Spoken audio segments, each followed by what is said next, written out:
Good afternoon, I'm Isaiah Jacob. The NBA playoffs continued last night, and the Cavaliers got the job done at home against the Raptors 115-105. Donovan Mitchell, another 30-point performance to seal the victory. James Harden added 28, and Evan Mobley finished with 25. The Cavs will now head to Toronto with a 2-0 series lead for Games 3 and 4. In MLB action, Cleveland began their series against the Astros yesterday. Houston on top with a 9-2 win. The Gardos back on today at 6:10. Parker Messick on the mound for Cleveland. In Cincinnati, the Reds got a win over the Rays 6-1. They'll match up again today at 6:40. Chase Burns pitching for the Reds. This update sponsored by Green & Sons. Find your next Kubota tractor at Green & Sons, located in Mount Sterling, north of Marysville, and online at greenandsons.com. Breaking sports news when it happens on The Fan, Ohio sports destination.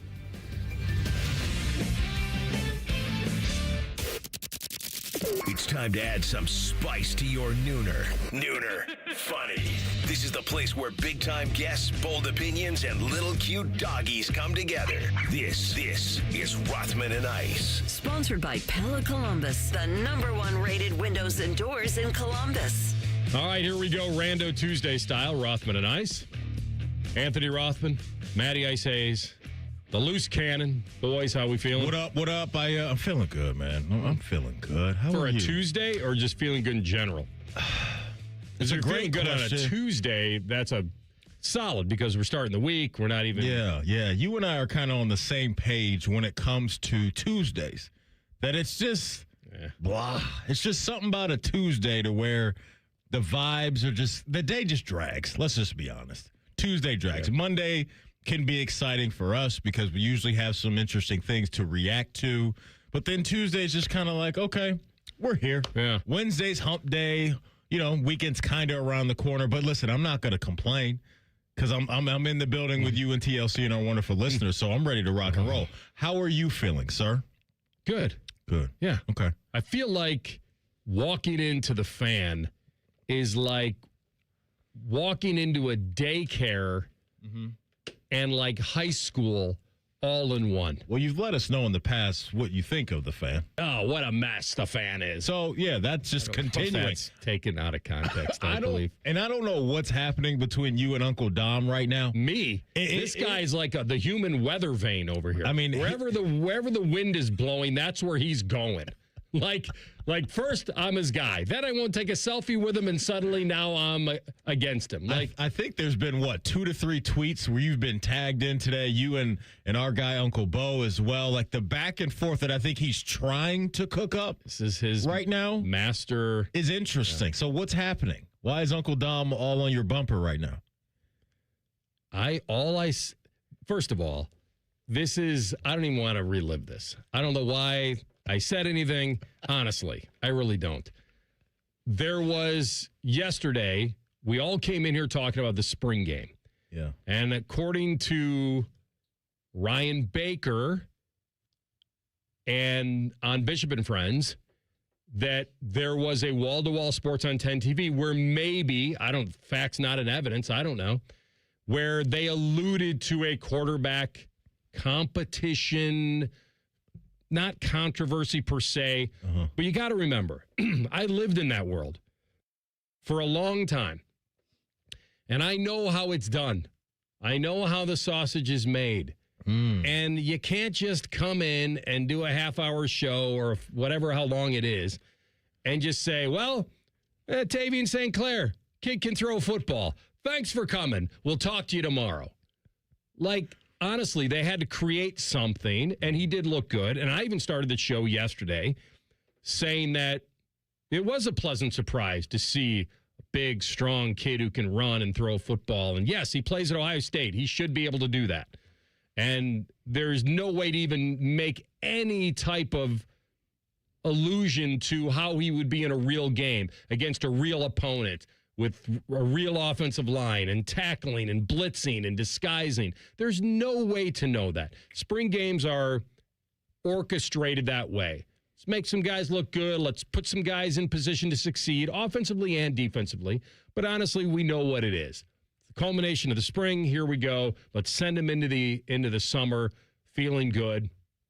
And so But I know what TV does. TV would be like, wow, this kid looked good. Maybe surprise some people. And if you just landed on earth and saw one quarterback get a tipped pass in the middle that was picked and the other guy throwing rollout rights to throw back left 45 yards, then all of a sudden, if you didn't know, you wouldn't know. That's it. It wasn't anything. This guy doesn't have an ounce of experience that Sayin would have or anything. It's just nice to know that he's there in case.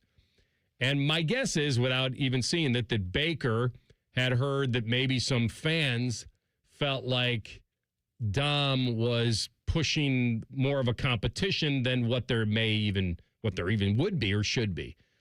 And so I very casually said, wow, the guys are putting you on the hot seat. And then Bo, to his credit, was like, yeah, let's get him in there. It wasn't me pushing the narrative. I was just telling him, basically giving him back what he gives everybody every day. Right. And now all of a sudden, since he feels like that he's in the hot seat, well, maybe? He feels like he wants to get people in the lifeboat with him. Oh, like I'm not the only one. No. That's bringing this up. Not the only one. He wants to get people in the lifeboat with him to defend that he didn't do that or make any type of move toward that. So why don't we do this? Why don't we put in a request to one Adam King? A public records request? Someone on the TV side. Let's run the tape. We don't have to do all this I didn't or you did type of thing going on. Let's get somebody on the case. Let's get the wall-to-wall audio, however we can spin this, and just put it to bed. Because nobody's taking the blame for this. Dom doesn't want to say he's the guy that did it. I don't know who did it, but I want to find out. Who done it? I want to know who done it. So we need to put in a request. Maybe when AK gets in here, we can get him on it to go back and let us know what the origin story of this was. Because Dom, is he doing deflecting? I don't know. Does Dom need to take some ownership of this? I also don't know. But I just know since I got here this morning, there's been 2 to 3 tweets from Dom's Twitter page with you tagged in it. And it's all about this whole situation, I was on the team first. And now he's again. Now it's since I didn't hop in the lifeboat and take a selfie that say we're both being cast away together somehow, that now it's every man for himself. Like that's what I say. It's like daycare and high school all in one. I love it. If you ever wanted to go back to high school, this is the place. Apply here. There's a drop, TLC. My goodness. It's unbelievable. All right. So anyway, that's that. They all go to either the Bengals or the Browns. Yes. Every player will go to the Bengals or the Browns because that's how it usually happens. Nobody else is allowed to draft. I don't even think the Bengals have a first-round pick anymore. Oh, man. Oh, my goodness. God doesn't have a football team, so he can't make me first string. Or wait a minute. They don't have a football team in heaven, so God couldn't make me first string. One of my favorite quotes of all time. All right. Al Bundy. No, I don't think you're going to get this one. It's a football-esque movie, but I don't think you're going to get it. There would be a power core in there for you. Yeah, what does that It's mean? not a movie that you would say is all football all the time, but football is the complete premise of the movie. There's a quarterback. It's not all football. You know what I'm saying? All the It's time, not like but football is the complete premise of the movie. I obviously didn't explain that correctly, but there are certain movies that are very 80% of that's what it is, right? So like you're saying any given Sunday is a football movie. So you're saying the movie you just laid out is going to be 20% football only? Is that what somebody's dating a football player, but it's more about their dating life? Perhaps? It's about a quarterback. The Kurt Warner movie. No. I might give you a 6-pack of Power Core if you pulled this one. Maybe more. Maybe a case. 2 for the money. No. But I like where you're going with that. That was an obscure movie, gambling football movie. Thank that was you. nice. Appreciate it. The movie is Heaven Can Wait. Yeah. Well, When'd that come out? 78. Oh, wow. And it was a remake. Okay, wow. It's damn good, though. Okay. It was good. It was Warren Beatty.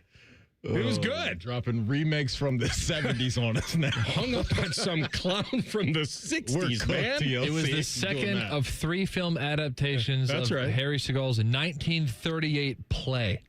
Okay. So this is pre-Wizard of Oz. Does it have the synopsis, though? Are you on, like, IMDb or whatever that is? This is too long. Well, here, I'll read you the synopsis, and Maddie, you can tell me whether I was okay with this. All right, hit me with it. A Los Angeles Rams quarterback accidentally taken from his body by an over-anxious angel before he was meant to die returns to life in the body of a recently murdered millionaire. Not a great synopsis because he wants to try to be quarterback again. I think you get a pass for how you described it out of the gate. Small pocket of football in the movie. Small pocket of football with an underline that he was the quarterback, For sure. and he's trying to get back I think that was in fair. another man's body to be the quarterback of the Rams. And he pulls it off. 1978, huh? Good. It's not black and white. You have to watch. You can't say you won't watch it.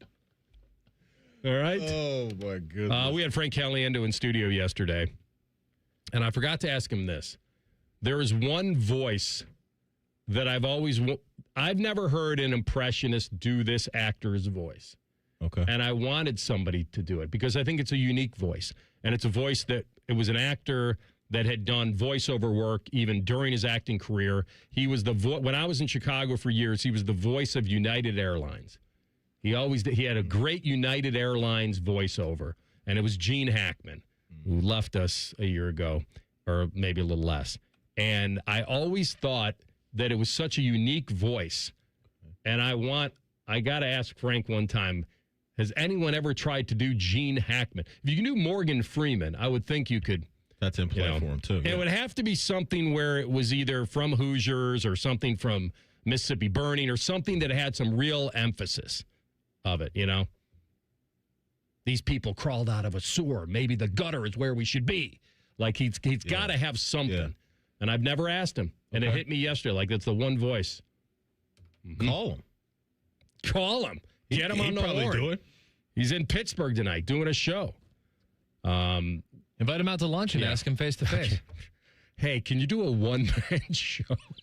I'll buy you lunch. I'll take you to lunch. Yeah, buy you lunch. Do a one-man show. And while we're there for an hour, I'm just going to throw out some... Boy, I'll tell you what. Al Michaels. I wonder if he could make a lot of money doing that.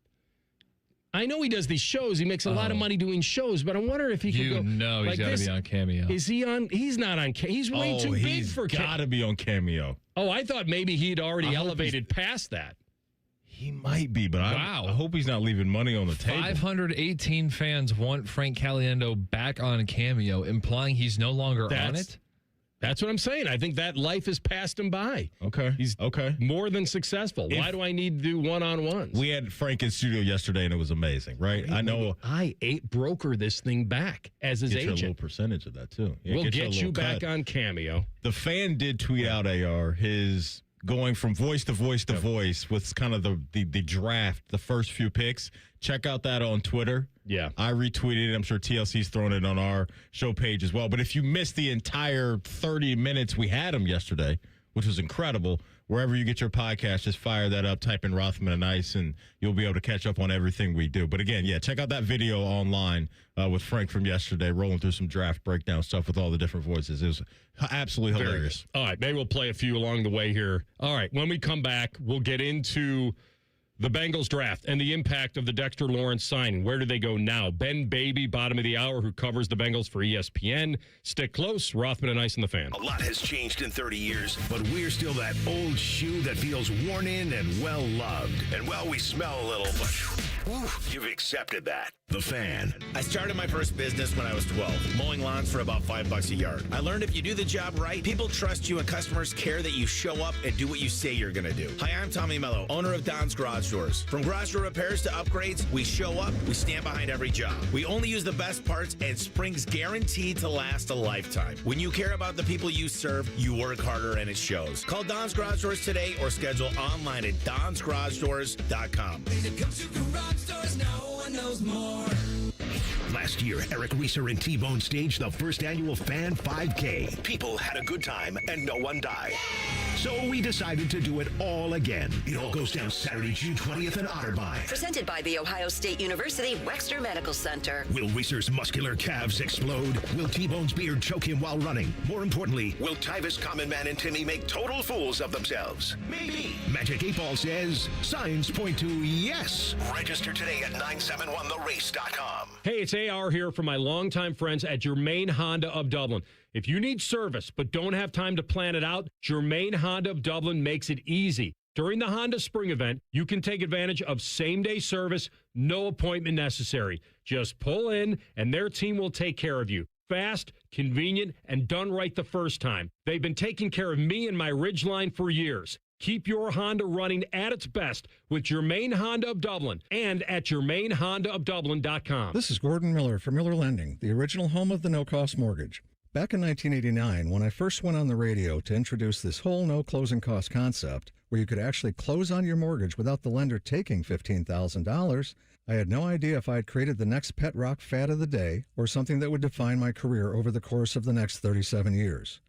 But once mortgage rates fell from 9 down to 6, our business exploded and I never looked back. You see, a no-cost loan is the only consumer-friendly mortgage where the homeowner actually holds all the cards. Short funds to close, eliminate thousands of dollars in closing costs. Rates are now down almost 2% from the peak, but you're holding off due to the cost of a refi? Not anymore. So let's start you down that path of eliminating closing costs once and for all and keep that money where it belongs, with you. 877-9-NO-COST. That's 877-9-NO-COST. Or simply apply online at nocostmortgage.com. Miller Lending is an equal housing lender and MLS number 250-2146. Care Heating and Cooling. Honest technicians, honest pricing. Call 1-800-COOLING. Spring is here, and there's no better place to make memories than the Columbus Zoo. See tigers up close, watch playful otters, and see the baby elephants in action. For a limited time, take advantage of our Zoo After 2 p.m. deal. Plan your adventure at columbuszoo.org. Do you want a job that is flexible, secure, and fun?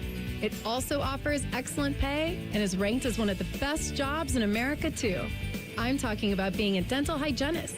And all you have to do is complete a 2-year program after high school. Visit ODA.org to learn more and to start helping people love their smile. This message is brought to you by the members of the Ohio Dental Association. This is Lieutenant Governor Jim Tressel. If you're driving and take a quick glance at your phone, more can happen than you might think. Because taking your eyes off the road for even just a moment is like driving the entire length of a football field blind. Don't let those few seconds distract you from what's right in front of you. Phones down, eyes up, Ohio. Your favorite fan shows are available as a podcast. What a concept. And don't miss exclusive podcast content like Austin and Burn. Listen on your schedule from anywhere in the world. Available wherever you get your podcasts. Fan weather. From the Logan AC and Heat Services Weather Center. Mostly sunny today and much warmer with breezy winds and highs in the mid to upper 70s. And then for tonight, chances of showers and storms overnight with our lows down into the 50s. For Wednesday, chances of showers and storms the first half of the day, otherwise expected to be partly sunny with highs in the mid to low 70s. For The Fan, I'm meteorologist Meredith Garfalo with the 10 Weather Impact Forecast. We test marketed naming the show A Guy and His Butlers. Oh, that is very touching. But we thought Bishop and Friends had a better ring to it. Weekday mornings at 9. The Fan. No one funks up the work microwave like these two. Fish again? You're listening to Rothman and Ice. All right, we hit this a little bit yesterday. The Dexter Lawrence going to the Bengals, and how we applauded Cincinnati for being aggressive, 29-year-old nose tackle who probably didn't quite live up to everything last year. Giants were probably thinking this is a win-win. They never thought they'd get picked number 10 for him, and they did. And then Cincinnati did something else we should maybe applaud, is that they handed him a year extension right out of the gate. And so they're all in on that trade. They were all in on it. I can't tell you. I think we all know that they're instantly better with him. Of course they are. You would never make that trade if you weren't. And not only are you instantly better, you better be instantly a lot better. I think, to make that trade. And he probably should make them a lot better. But it impacts everything now. So they give up the pick. Where are they picking now, Maddie? First pick is... They will be in the second round at 41. Yeah, so they're almost, in a way, like it really impacts and makes them irrelevant as far as Thursday night goes, unless they come back in. Let me ask you guys this question. So they had a lot of reasons to trade for him, as I've just stated. We all know about their defense, and they haven't been very good even in drafting necessarily, but defensively they needed something here. And how the NFL draft board projected to shake up at number 10 was also a big part of this, as well as other interior linemen and how they hold up, how they age. And so Dan Patrick took this a step further. He said that he had a source that told him that Joe Burrow forced Cincinnati's hand. Here's the quote. I was told Joe Burrow is the one calling the shots. From what I've been told, Joe Burrow said to management, you got to do something defensively or I'm out of here. He goes, I was told this morning by a source who said that Joe has given them an ultimatum. Mm-hmm. Now, this is Dan Patrick. This isn't some fly-by-night, change your screen name tomorrow. Let me throw it out there for the fans. Screen name tomorrow. This is a classic situation where I don't think he would have said it if he didn't trust it. What is less believable? That Joe would do it or that he actually got it done? They're obviously interested in upgrading their defense. I'm not surprised to hear that at all. I'm not. Based off of kind of the tone and comments we got from Joey B last year, where he, to me, was, I think, applying a little pressure to the front office about, hey, I'm paraphrasing here to a certain degree, I want to find my joy. I want to start having fun again and all that. And we were reading into those comments about, okay, what does that really mean? Right? And to me, it was kind of like, he's not going to retire right now. I think he's letting them know that I'm not happy right now. So to hear that from Dan Patrick isn't a surprise to me at all. Even Shefty was alluding to online yesterday the importance of this deal and the message that it sends to Joe Burrow. And I think we know how much power certain guys can have within a franchise. And when you're a franchise like the Bengals right now, have to imagine Joey B can throw his power around a lot. And so, he recognizes where they are as a team, and he recognizes there's not much more we can do on offense year in and year out, and then look at the defensive side of the ball and say, those guys got to hold up their end of the bargain. So let's get a guy in here who's been a really good player in this league, and he's probably looking at the guys in the draft as well, that being Burrow, and saying, I think Dexter Lawrence is better than these guys that we can get at 10. Let's go get him right now. So, no, I'm not surprised to hear that at all, that he may be behind the scenes trying to shake the room a little bit and letting them know, like, hey, if you don't do this, then there may be some repercussions down the line about whether or not I want to be here. But then if you're the Bengals, why don't you just say to Joe Burrow, hey, we got you under contract for 4 more years. Yeah. You're not going anywhere. Yeah, that's not how it works. I'm out of here. That's not how it works. That's not really how it works. Like, teams aren't going to come out with a player of his caliber and tell him exactly that. They're just not. Well, if Joe Burrow tells me he that, meant privately. I'm sure, not publicly. Privately or publicly, they're not telling Joe Burrow. No, I don't in my opinion. If Joe Burrow if Joe Burrow tells them I'm out of here, they're not responding with, you have 4 years under your contract, you're not out of here. No, I don't think so. Why not? Because he's Joe Burrow. He's one of the best in the sport. He's got 4 years under. And those guys, you don't ruffle his feathers in that way. You just don't. Well, he's the quarterback of your franchise. Without him, you have nothing. Well, you're not without him because you got him for 4 more years. No, but I guess I'm saying, if he draws the line and says, I want out of here, you got a major issue in the building.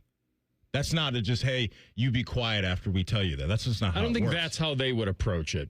That's what I'm saying. I hear what you're saying, but I don't think they would draw that line that definitively to him. That's all. Well, he is, apparently, according to this report. Which, by the way, he's not telling the Bengals anything they don't already know. Like, yeah, go figure. We all know that the Bengals need help on defense. So, I'm sure the response from the Bengals would be, we agree. And I'm sure that Joe Burrow didn't go in there guns a-blazing necessarily how the story is being told. But if he did, he said, hey, either you get Dexter Lawrence or I'm out of here. My response is, where are you going? You're under contract with the Cincinnati Bengals for the next 4 years. The I'm out of here stuff is the one to latch onto. That's the I will force my way out of here. Mm-hmm. That's what he's saying. Guns a-blazing or not, he could have come in as calm as anybody and said, listen, we need to make a move here. You guys already know that. I know that. But he's also not managing the team. Like, clearly you would take... He's not telling them anything they don't know. What he's telling them is, I know you know this, but do something about it. And there's evidence now that they're clearly bending the knee to his wants. I mean, they have. Because they probably have the same wants. No, but I guess my point is... Lawrence and Allen now at D-tackle. He made it public, right, how much he wanted T back and all of that stuff and how he wanted them to invest. What did they do? They bent the knee. Now, if this story is true, and I think there is a chance that it is true, then this is, again, another showcase of them bending the knee to the quarterback. And that's why I just don't think they would ever come to him and just say, hey, you're under contract, go out there and play. Like, I think if he came to them and really dug in and said, I want out of here, they're going to be scared to death of that situation. They don't seem like the team that's going to force him into a corner and make him go do something that he doesn't want to do. I just don't see it that way. So if it does get to the point where he goes up to them and says, I told you I want out of here, now I'm saying I do want out of here, what do they say back? I have no idea. I don't know what they would do, but I don't think it's going to be you're under contract. They'd say, we're not trading you. They'd say, we have no interest in trading. That's not... Okay, well, then I'm not showing up. And then we can start playing that game. And then what do? They say, well, then you're going to miss 4 years worth of contracts that are worth north of $200 million. It would never get to that. Yeah, they're not going to do that, though. If he really wanted to become... I'm saying Joe Burrow's not going to do that. We don't know if he's going to do that. If he's going to say, I'm not showing up. He's already breadcrumbing. For the next 4 years? He's already breadcrumbing everybody and letting him know he's not the happiest guy in Cincinnati. He's already doing that. I'm sure every single star player who's not winning games and not making the playoffs enough feels the exact same way that he does. And guess what? They don't all get traded. They can feel that way, but they're not doing the public displays that he's doing. He's letting us know that he's not the happiest guy. That's fine.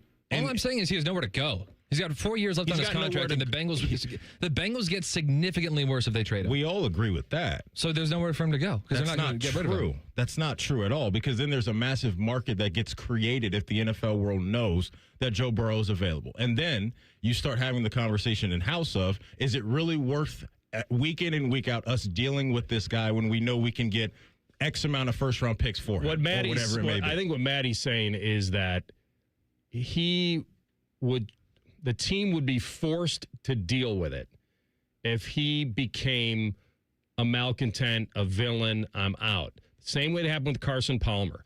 He could take that. And who are the fans going to side with in that situation? They're going to side with Joe Burrow. Right. And then that noise becomes loud, too, as a franchise. And do you want to deal with that?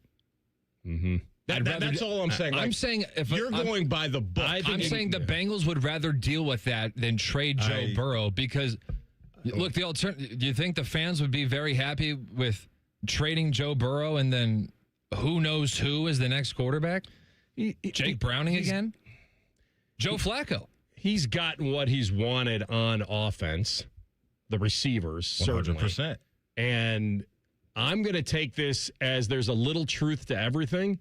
But I'm not going to say that that Joe Burrow essentially made them trade for Dexter Lawrence, or he was going to be a massive problem for them. No, I don't think we're there yet. I think he wanted them to think about moving up in the draft. No doubt. Let's get a defensive stud. Let's consider everything. And they probably placated him and said, hey, you're preaching to the choir. We know we have to get the defense back and improved. The guy to ask is coming on in 2 minutes. Ben Baby of ESPN. We'll run it by him next. Rothman and Ice on the Fan. Listen up, Columbus. Before you buy or lease a new Honda, see Lindsay Honda first. For a limited time, every new Honda includes a complimentary gift. Choose a KitchenAid stand mixer, a 75-inch high-def TV, or a zero-gravity massage chair when you buy any new Honda. Plus, drive a new 2026 Civic Sport, just $199 a month, or a 2026 CR-V LX, just $279 a month. Honda makes the cars. Lindsay makes the difference. During the Honda Spring Event. See lindsayhonda.com for details. Hey, it's Anthony Rothman. Have you lost your energy? Not feeling it in the bedroom anymore? It could be your testosterone. Even if you're a woman, testosterone controls energy, confidence, and sex drive for both men and women. So find out if your testosterone is unbalanced. Find out now for free. Synergenics and Low T Center are offering free testosterone testing for both men and women. Stop by or book today at fixmylowt.com. That's fixmylowt.com. College is great. You know what else is great?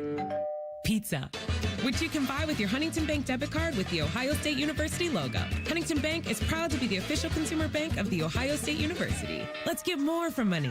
Switch to Huntington Bank. Welcome. All the folks at Buckeye, night or day. My sinks gurgled, they barely drained. The toilet overflowed. I plunge all day with no luck. What's wrong with this commode? Clogged drain, no problem. It's 93 or free. I'll clear any drain, or you don't pay with a 1-year guarantee. It's 93 or free, guaranteed. Call 614-683-9911. Call the folks at Buckeye, night or day.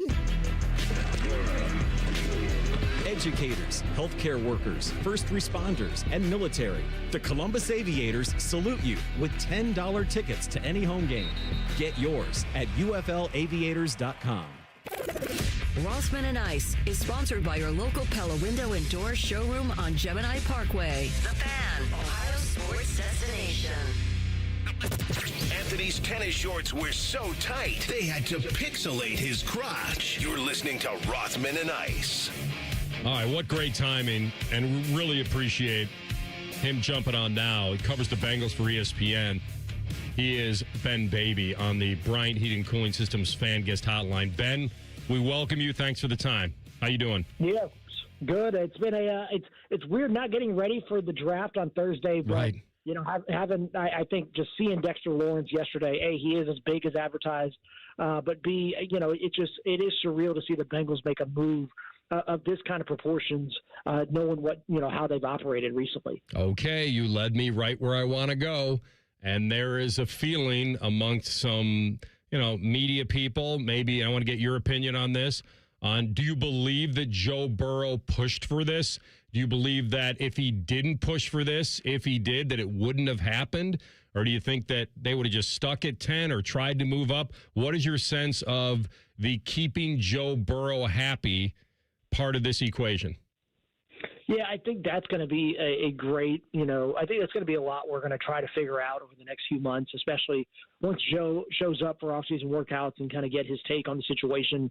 I haven't heard anything, that explicitly states that Burrow pushed for this, but, I think he was very clear last offseason that, how things had been done previously needed a shift, and I think that it also had to make sense for the Bengals as well when you look at it with Dexter Lawrence becoming available and also where they were at number 10, I think that was kind of the issue. Where if they were at maybe 15, 16, do they end up making this trade? Do the Giants still take, that draft slot in exchange for Lawrence and not give up anything else in a straight swap? I think there's a lot that goes into that. But when you look at it, the Bengals benefit right now more from having Lawrence on the roster than they would having that number 10 overall pick. I think it's good business more than anything right now. And when you look at where the franchise and the roster is constructed, they're trying to maximize this, Burrow's championship window. They've signed Jamar Chase, they've signed T. Higgins. Why not continue to push in that direction? And by adding Lawrence, I think it fits that mold. But obviously, I think the Bengals have understood they need to go out and be more aggressive. Ben, does your gut tell you without talking to him that you feel like Burrow would be in his wheelhouse, that he would demand something like this or aggressively push for it and almost tell the Bengals this needs to happen? Does your gut tell you that did happen? No, I don't know, because Joe's pretty vocal. I think when it was time, like last year, for example, he was vocal about Jamar Chase and T. Higgins and getting those guys paid. And even from the moment that he said it about T, which I didn't think was reality, when we talked the second after he made that statement, he had the conviction that he felt like it was going to happen. And he felt like, at some point they were going to find a way to make that done. Joe isn't shy about making his voice heard when he wants to, publicly, privately. And so I don't think that, I'm hesitant to kind of put him in a position if he hasn't been done that yet. That's something we'll obviously report out. But, he has been adamant that this thing, and Jamar Chase has been as well, that they do need to find a way to be better defensively. And so I think that by adding Lawrence and the other additions they've made this offseason fits what he's looking for. But I don't think Joe's the type of guy who would go in and demand that, hey, this has to be where it needs to be. I could be wrong, but, that's something we'll definitely try to find out over these next few weeks. All right, Ben, you brought up some of the other additions they made. Let's stay on the defensive line and get your thoughts on now the surrounding pieces around Big Dexter Lawrence in the middle, adding Jonathan Allen, locking up with Boye Mafe and hitting him with a new deal. Those two guys, along with Lawrence, and kind of reshaping this defensive line going into 2026. Your thoughts on their fit inside this Al Golden defense?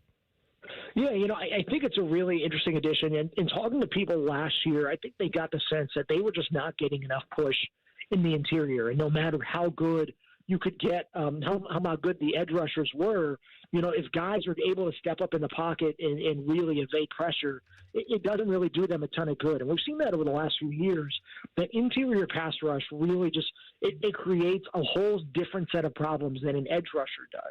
And I think there are ways to maybe scheme around an edge rusher. There really aren't a ton if you have a disruptive interior defensive line. And so if Lawrence can get back to that, where he was in maybe 23 and 24, if Allen, if you can squeeze out what he has left in his career, I think that's huge. And then Mafe, it's interesting. Golden yesterday talked about Mafe's role and how versatile he can be in being a guy who can line up as an edge rusher or drop into coverage and really be a versatile edge in a 3-4.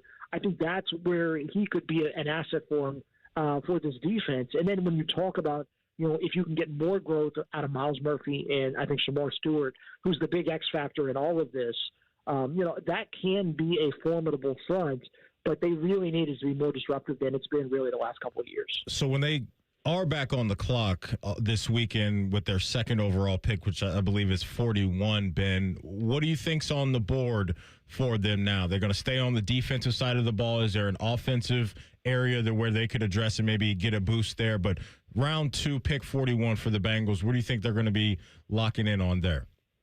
I think we'll see how the board falls on Monday night, but, I wonder if corner still isn't in the cards for them when you look at it. I think there's going to be a lot of questions around Jermod McCoy, how far he's going to potentially fall in the draft. It sounds like he may not go in the first round as projected. I know there's going to be some questions, and even internally, about his knee and where that's at. And I think a lot of teams are going to have to make that decision. Do they feel comfortable with the medicals after him not playing for a year? And maybe in the second round, if he's still on the board, that could be a way to get into it. I know that a lot of people looked at the tape that he saw or that he displayed in Tennessee inside the building, and they feel like, when he's on the field, he's a shutdown corner. And they feel like he has the potential to do that at the NFL level. The question is, medically, does that knee hold up long term? Because you have to find a way to offset potentially the contract extensions for Dax Hill and DJ Turner.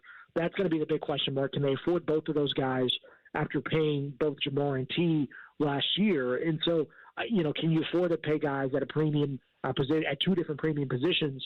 Maybe getting a corner at the top of the second round where they have found value in corners before. That seems to make a ton of sense and potentially a good way to spend that pick at 41. Ben Baby with us, ESPN reporter covering the Cincinnati Bengals on the Brian Heating Cooling Systems Fan Guest Hotline. I agree with you. I'd be shocked if they didn't continue to go down that defensive road. Now, you're right. We don't know how the board's going to fall. They may find value somewhere at 41 that I'm not seeing, depending on how the draft goes. But, they have what? They've got the pick in the second round, a pick in the third round, a pick in the fourth round. They probably could go defense still and be fine. Yeah, I think, when you look at what they've done, I'd have to go back and check, but almost every second rounder they've gotten has been somebody that they believe can come in and contribute right away. And you've had players that maybe have not panned out. I think Jackson Carman comes to mind in that 21 draft. But you go and look at it, over the last few years, that second-round pick's been somebody they expect to be on the field, almost immediately. And Demetrius Knight is a prime example of that. So if you're able to go get an outside corner, you can move Dax Hill back inside, and they definitely opened the door for that this offseason by having Dax Hill out there. They like his position versatility. I feel like that, Dax would just be catching an unlucky break because he just cannot seem to find a position where he can stick at long term. It's almost like, his position flexibility is used against him to a degree because, you feel like he'll be able to transition inside better than DJ Turner would. And slot cornerback, I think, is still the big question mark for them. They've got Jalen Davis, who is a veteran, but you need to get younger somewhere. I think getting younger at that position would help them long term.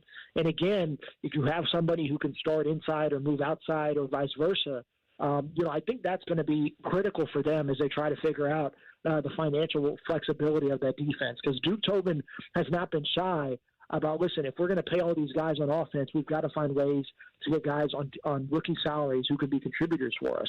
And so that's been kind of where Cincinnati's been stuck over these last few years. They've went with that approach. The defense just hasn't been good enough. Real quick, Ben, are we at a point now with Andre Yoshivas and maybe even Charlie Jones that the wide receiver 3 position is in good hands, or do you think maybe they could address that along the way? Yeah, I think that's definitely up for debate. And I'll be honest, I would not I know this is kind of a, an out there proposition, but I wonder if trading Yosevash might be the best option here because I think that he actually does well at that wide receiver 2 spot. He has a really good ability, especially in scramble drills with Joe Burrow, to find that synergy off script. I think is huge. I think he's better suited on the outside, and right now there's just not really a position for him. And you can move Jamar Chase in the slot, which the Bengals obviously try to do. But I think that you have I wonder if Yosevash could be better suited as a trade piece, and then you go out and try to see what you can supplement across whatever your team might need and see if you can get a receiver in the draft. I don't think that's a terrible proposition, and especially for a guy you drafted in the 6th round a few years ago. That'd be great ROI, and also give Yosevash the ability to go out and see if he can be a number 2 for somebody else. He wrote the great story on ESPN.com right now about the Bengals acquiring Dexter Lawrence in the trade. You can read about it there. Ben, well, they don't have the first-round pick right now, but you're still tracking down stuff, so we appreciate you. Thanks for jumping on. Yeah, of course. Thank you all for having me. Ben Baby, ESPN, on the Bryant Heating Cooling Systems fan guest hotline. See, Bengals are shaking the room a little bit. Got a guy in there to get some pressures. But I'm with you guys. Keep going on defense. Yeah. Just keep going, man. Like, especially volume with those, shoot defensively. That second, third round picks, those valuable picks. Try to get some young guys that can help you out right away. Because the more they close the gap on that side of the ball, the more realistic the Bengals become as a true contender in my mind. So I'm with you wholeheartedly, man. Keep going on defense. It is. It's a rare thing for them, and that's why we're all so surprised. And if Burrow forced it a little bit or made his voice felt, this doesn't happen all the time. Teams usually placate their guys. I've talked about it, especially on the other side of the ball. Like, you're on the offensive side. We'll handle the defense. Like, if he was fighting for a receiver, I get that. But we've seen this in the past, whether it's Jordy Nelson leaving and Aaron having nothing to do with it, or Jimmy Graham getting moved and Drew Brees not having a say. I always thought they would, based on who they were at the time. Burrow is that guy. He still has a very respected voice, obviously, in the organization, and they paid him a you-know-what of money. So they want him to make him feel like his vote counts, but he isn't managing the team. But this is a big move. It is, and it's such an important deal to where they are because they were right there at the door a couple years ago against the Rams. And Burrow knows, man, like we're a few players away on that side of the ball from being a true Super Bowl contender. So I don't mind if it's true that he's throwing his weight around a little bit behind the scenes. All right, we come back to Columbus. We talk Ohio State football with you next. Ryan Day evaluating his quarterback room after the spring game. Rothman Ice and the Fan. We're the highest rated sports radio station in America. There's no joke there. We just are. The Fan, Ohio's sports destination. James Laurinaitis here for my guys at Green & Sons, the premier Kubota dealership in Central Ohio. Green & Sons has all the Kubotas you need to tackle your land and come out a winner. They have zero-turn, skid steers, tractors from 18 to 171 horsepower, and also utility vehicles. My favorite is my RTV Sidekick. The best thing about Green & Sons is they've been family-owned and operated since 1970, and you will love dealing with the Green family and their winning team. Do what I did and check out Green & Sons located at Mount Sterling and Marysville or online at greenandsons.com for all your Kubota needs. Care Heating and Cooling. When you need a company you can trust, call 1-800-COOLING. I'm John Morgan of Morgan & Morgan, America's largest injury law firm. Over 35 years, I've seen it all. Car crashes, work injuries, defective products, medical mistakes, lives flipped upside down in an instant. But I've also seen something else, the power of fighting back, the power of winning. Over $30 billion recovered and counting. Size matters, reputation matters, results matter. There's only one Morgan & Morgan. Morgan & Morgan, Ohio office located at 600 Vine Street, Cincinnati. Prior results do not guarantee a similar outcome. I love Right Pack Credit Union because they're solution driven. I feel valued as a member. They're focused on the latest technology and the personal connections. Experience benefits that go beyond banking with Right Pack Credit Union. Just ask our actual members. I definitely recommend Right Pack to all my family and friends as a credit union of choice. Visit one of our Columbus area Right Pack Credit Union member centers near you. Based on individual members' experiences, results may vary. Forever starts with the perfect diamond. Hi, it's Alex Johnson from the Diamond Cellar, and for over 78 years, our family has helped generations of couples celebrate love with brilliance, quality, and unbeatable prices. At Diamond Cellar, bigger diamonds and better prices are our promise to you. Whether you're popping the question or upgrading your sparkle, trust the experts. Because diamonds, they're our forte. Visit us at Diamond Cellar on Sawmill Road or at Easton Town Center and learn more at diamondcellar.com. Great Lakes Hyundai. The savings are so good. Spring into savings at Great Lakes Hyundai. Right now, drive your new Hyundai with payments as low as $94 per month for a 2-year lease. Get spring lease savings on every model from Elantra to Palisade. Plus, every new Hyundai comes with owner assurance and America's best warranty. A 10-year, 100,000-mile powertrain coverage. Dublin or Columbus or glakeshyundai.com. With approved credit. Payment on 26 Elantra SC. $39.95 down plus tax title first month's payment. 7,500 miles per year ends $430. From military life to a rewarding career in IT. Kickstart your new journey in a matter of months in the fields of IT and cybersecurity, including AI. Learn more at mycomputercareer.edu/CWP. Financial aid is available for qualified students, including VA benefits. With over 33 years of experience, Newman Roofing has become a household name in Central Ohio. Voted best roofing company 4 years in a row, Newman Roofing delivers a white glove experience every time. When it comes to your roof, call 614-NEW-ROOF or visit newmanroofing.com today. When you take pride in your property, clean, professional-grade cut says it all. This spring, don't just mow the lawn. Cultivate a yard you're proud to own. Get the Bobcat ZT 2000 with payments as low as $99 a month. Or go pro with the Bobcat ZT 6000 for as little as $218 a month. Bobcat Enterprises has the mower you need.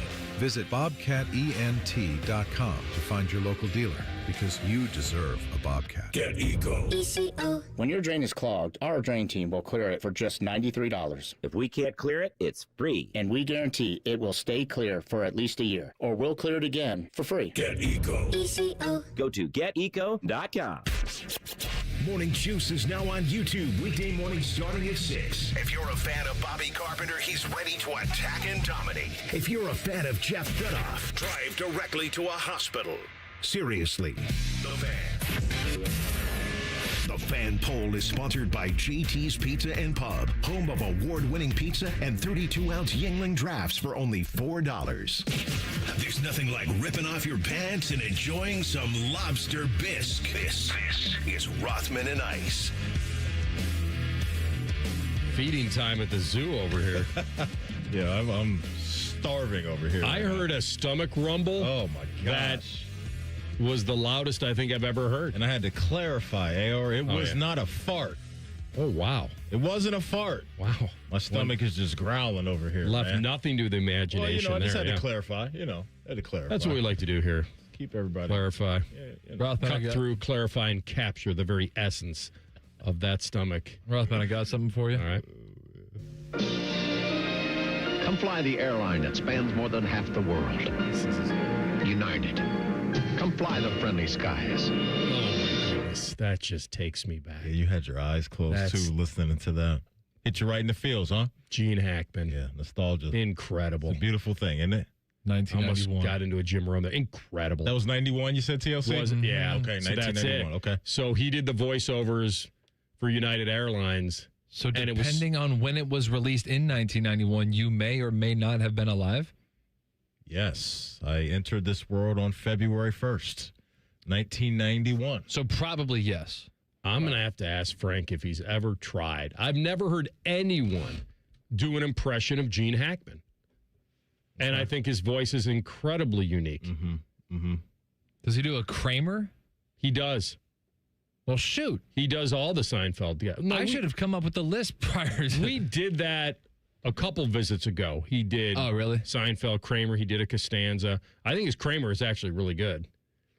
But because that's one where it's like you can't just like do it for the sake of doing it. You got to nail it. That's the first time I've heard him say, though, with us, when I asked him, what do you believe is your best? Yeah. Because I think most people would say your top five is Madden, Barkley, Morgan Freeman. George W.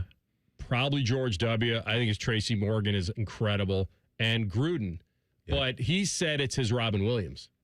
He said that's as close as I think I've ever gotten to where if you didn't know that person was here or you could hear it. Right. That was that person. He, in fact, as long as we're going down this road real fast. I got the audio. Which audio? Summerall.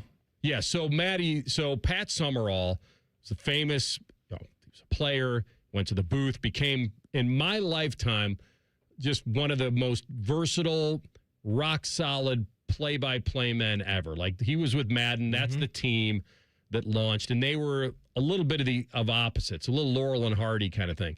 And so he also was the voice of U.S. Open tennis when I was a kid. So he was doing U.S. Open. Your guy, like, yes, this Pat Summerall. Yeah. When Pat Summerall was on a game, and he wasn't anything bigger than what he was. All he had to do is show up and call the game. Okay. And he was that big. And when he did Summerall, I know that probably flew over 90% of our listeners, not even knowing who he was. But he was Madden's partner. I think he's a well-known, yeah, for sure. Absolutely. I think he's in that inner circle of all-time play-by-play guys, I would think. I hope that so. Name. Yeah, I think he's in there. Yeah, so when he did Pat Summerall yesterday for us, and is mad, like we basically took us into the booth. He said, all right, let's go back to, I don't know what year this would have been, but. Mid-90s. Yeah, incredible. Your Madden, was that the gold standard? Was that how you started your sports impressions? Was it with John Madden? Well, I actually did Summerall first. Madden and Summerall I grew up in Wisconsin, so it was NFC games, and Madden and Summerall were doing those. I mean, were at CBS when I was really young, then Fox. And it was the Summerall, the jokes I was known for was the phrasing of, Summerall didn't do full sentences. He'd just do those phrases. To the 20, to the 25. There's a flag on the play. And then Madden would explain, if the referee, if he throws the flag in, he didn't make a mistake, then there's probably going to be a penalty. Thanks, John. And then Summerall would take a drink. It's incredible, Summerall. Yeah, it's pretty good. I mean, what's going on with those refs? Well, we're not sure if they're going to be refs this year. I mean, we're waiting to see if there's going to be refs. But if there's no refs, maybe they'll get like that ABS system they have in baseball. Have you seen that, Pat? Sure have. What do you think about that? I don't think it would work. I mean, I don't think it would work. But then we get some of those Tesla robots and put them out there with the ABS, and then boom. I mean, it's like the Jetsons or something, Pat. Thanks, John. Even the thanks, John, is perfect. I'm ready to hear like Murder, She Wrote. Coming up next on Murder, She Wrote. 60 minutes. Within 60 minutes, except for on the West Coast. All right, where was that? What are the Fox shows that are, like if they were still doing Fox, coming up next on Family Guy, Peter Griffin has an issue. And something we can't talk about. I mean, you ever see that Peter Griffin? I mean, that guy's getting into some trouble there. I don't know why something so simple like the Pat Summerall gets me. And it's probably from childhood. Mm-hmm. It's probably hearing that voice again. And the way he weaves it in, it's almost like taking you into the booth because it's not just doing one of them. He did both. Yeah. He basically took you in there. That's good stuff. Yeah. Go see him at the Funny Bone this Saturday and Sunday. I'll say this too. Pat Summerall holds up. Like for people my age who may be biased towards stuff like, like Keith Jackson, he's 100 years old and like, all that stuff from the 80s. Like if you go back and watch like old school broadcasts, like Pat Summerall, like his stuff holds up now to today. Like it doesn't sound like broadcasting from, forever ago. Like it sounds like it could play today. Like it's really good broadcasting. And stuff like, not to take a shot at Keith Jackson in the process, but like he's somebody who like, that sounds like old timey stuff. Pat Summerall, like whatever generation. He did the Masters, he did the U.S. Open, and he was as big as anything without touting himself or anything. He was a football player, and he became probably, in my lifetime, the greatest play-by-play voice ever. But incredible. That was cool. Cool to relive that one. Top of the hour. All right, we'll get into the Buckeyes. I want to hear from Ryan Day on evaluating things now that spring is in the books. And Maddie, this seems kind of an oxymoron. If someone is not at a voluntary thing, is that news? If it was voluntary and he's not there, is it news? We'll handle that next. Rothman Ice and the Fan. If the sound of another man slammed against plexiglass turns you on, you've come to the right place. Proud to be your home for Jackets hockey. The Fan, Ohio sports destination. Hey, what's up? It's T-Bone. Tired of snoring? Sleep Better Columbus can help with a custom mouthpiece that opens your airway and stops the snoring. No mask, no noise. Call 1-800-MORE-SLEEP or visit sleepbettercolumbus.com today. Stop snoring, sleep better, live better. Performance matters in intimate moments. Don't let ED ruin them. This is Jeff for Tri-State Men's Health, and I want to assure you that if you're like the vast majority of guys, you don't have to suffer with ED anymore. In fact, you might be pleasantly surprised at how the right treatments could positively impact your love life. At Tri-State Men's Health, our advanced medical therapies go far beyond pills. We have treatments that are effective in well over 90% of cases, and we offer specific and combinative treatments that can dramatically enhance both your performance and your stamina. You could even last up to an hour or more and bring a far greater level of intimacy to both you and the one you love, perhaps performing like you haven't in years. So call us today and find out why our advanced treatment strategies offer so much more. Your first visit is just $99 and gets you blood work, a medical consult, and if medically advised, a test dose. And if that test dose doesn't work in the office, your visit is free. Call 800-900-9654 or go to TriStateMen'sHealth.com.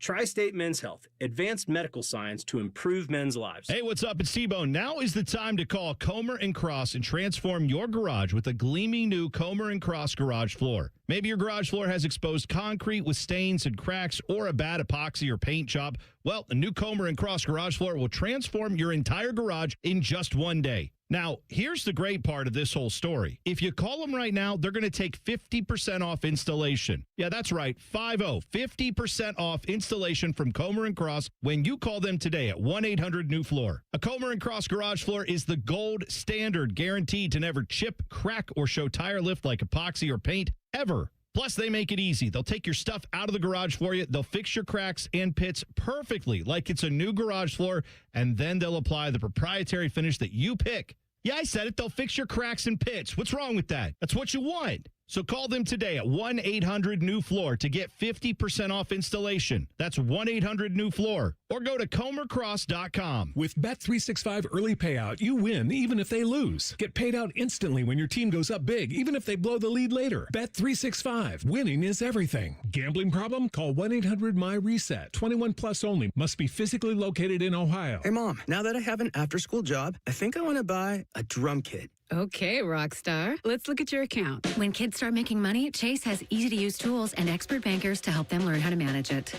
And next month, I'll buy the bass drum and the cymbals. Oh, and maybe some noise-canceling headphones for you. Aw, you've thought of everything. Help kids save, budget, and build financial independence, all with Chase. That's good for kids and good for parents. Visit your local Chase branch and get started. Account subject to approval. J.P. Morgan Chase Bank, N.A. member FDIC.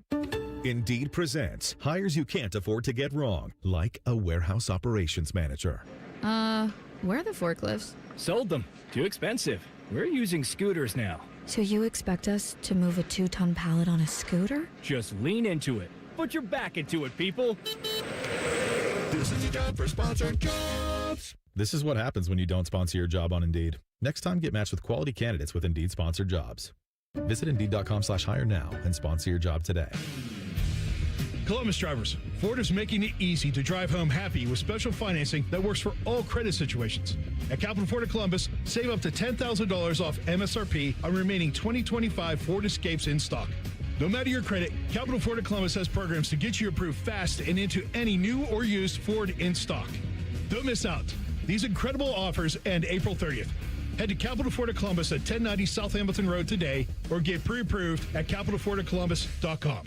Did your HVAC struggle through this rough winter? When it comes to your home comfort, trust the local experts at Columbus Worthington Air. Right now, you can save up to $2,000 on a new HVAC system with our trade-in allowance program. At CWA, we treat your home like it's our own with safe, reliable service backed by our exceptional service guarantee. Columbus Worthington Air and Bryant Heating and Cooling.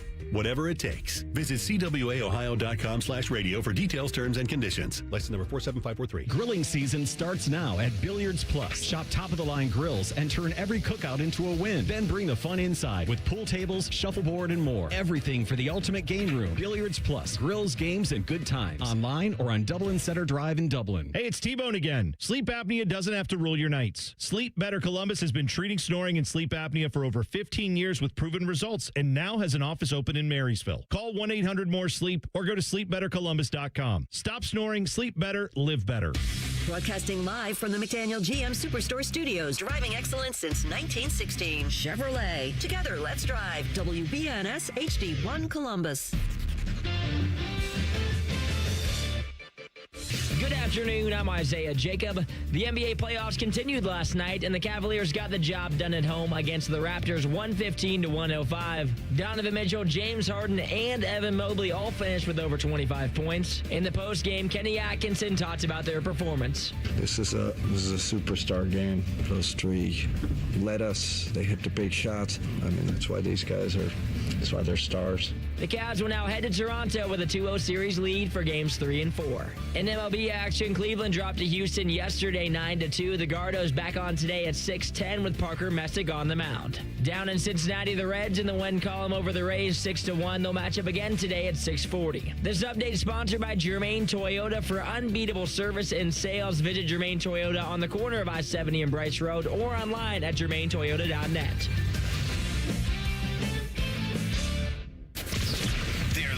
Golf team name is Ice Dogs. You're listening to Rothman and Ice. Second hour of the program, Rothman and Ice, Anthony Rothman, fan player rep, Matty Ice Hayes. Come on, man. If there's a seminar anywhere, we send to him to represent us. You see what he's trying to do to me, TLC? You see what he's trying to do to me? He's very good at it. I really don't. No, he's very good at it. I said, hey, there's a audio summit or whatever. We ought to send Matty. Oh, well, I as do our remember player that. rep. I actually think it's AR's turn to hit the road. That's what I think now. I went down to Cincinnati, represented the show in the station, for a little 24-hour window of time. Little junket. Now the next one that pops up, it's got your name written all over it. You and Fish on the road. No, you're the player rep. It's got to be you, Rothman. It can't be me because Bear doesn't like me. It's got to be. Doesn't like me. I don't know about that. All right, so I just saw Mary Kay Cabot tweet out, Browns Myles Garrett is not here at voluntary minicamp. Okay. Now, is that an oxymoron? I want to ask you Garrett this. is not here at voluntary minicamp. Is it a bad look that he's not there for voluntary workouts, but sitting courtside at the Cavs playoff games? So he's in Cleveland. How did that land for you, GM Rothman? I feel like... All right, so I'm going to answer my own question. It's news and it's not. Because he's made some noise before, and he's wanted a trade. They gave him the money. And with the money, presumably comes leadership and setting an example for the younger guys and all that. So I will answer my question. I think it's news, but I don't think it's impactful news. Okay. That's all. I think she reported it, and I'm not crushing her for doing that. Yeah. But there's not a fan up there that would all of a sudden turn on Myles Garrett and say, wow, I can't believe he's not setting an example for the younger guys that want to be there. We paid him all this money. This is the guy we want there, player, coach, on the field, or just show up, be around. Like, I've always felt it's kind of like when back in the day, like, let's even take our industry. You have a young person in the industry and you have someone that's been in the industry for a while. And if the older person has family stuff, or I got to take my kid to the doctor, I got to do this, it's viewed as, okay, that's a legitimate excuse that he's not available. And then the younger guy, we go to you and say, wait a minute, this is my day off. I want to play video games in my underwear. Like, why should that be viewed as any less than the guy that had to, the guy that had to go meet with his accountant or something? Like, all I'm saying is that we've come up with excuses that have more validity than others, and him not being there and you telling me he's at a game, it's hard for me to fault him. That's his time. This is voluntary. Would I like to see him show up at every voluntary thing because he's paid a lot of money and he's a leader on the team? Of course. Of course. And that's how we look at it. I think that's why you always have to ask the question, is it mandatory? And if it's not, then probably show over, story over. Because I was watching game one. I can't remember if he was there last night, but he for sure was there game one on the floor. And I think he's even like part owner, owns a percentage of the team or whatever that is for him. So, look, he's always been there. I thought it's always been cool that he has pulled up the Cavs games and supported those guys. But if you're Todd Monken, AR, and the way I think we kind of know Todd Monken and how he's wired right now. And you do have a new coach. It's a great point. I don't think he's loving this. Because it's not the end of the world to me at all. Miles is going to show up on Sundays and be an absolute menace as he always has been. Not worried about him.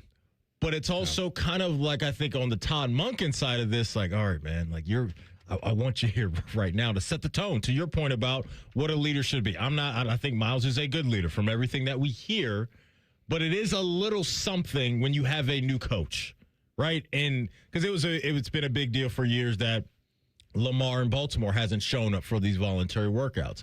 New head coach and Jesse Minter comes in this year. Lamar is there. That kind of calmed the noise down a little bit and kind of shifted the focus on, okay, Lamar has respect for Jesse Minter and what he wants to look like.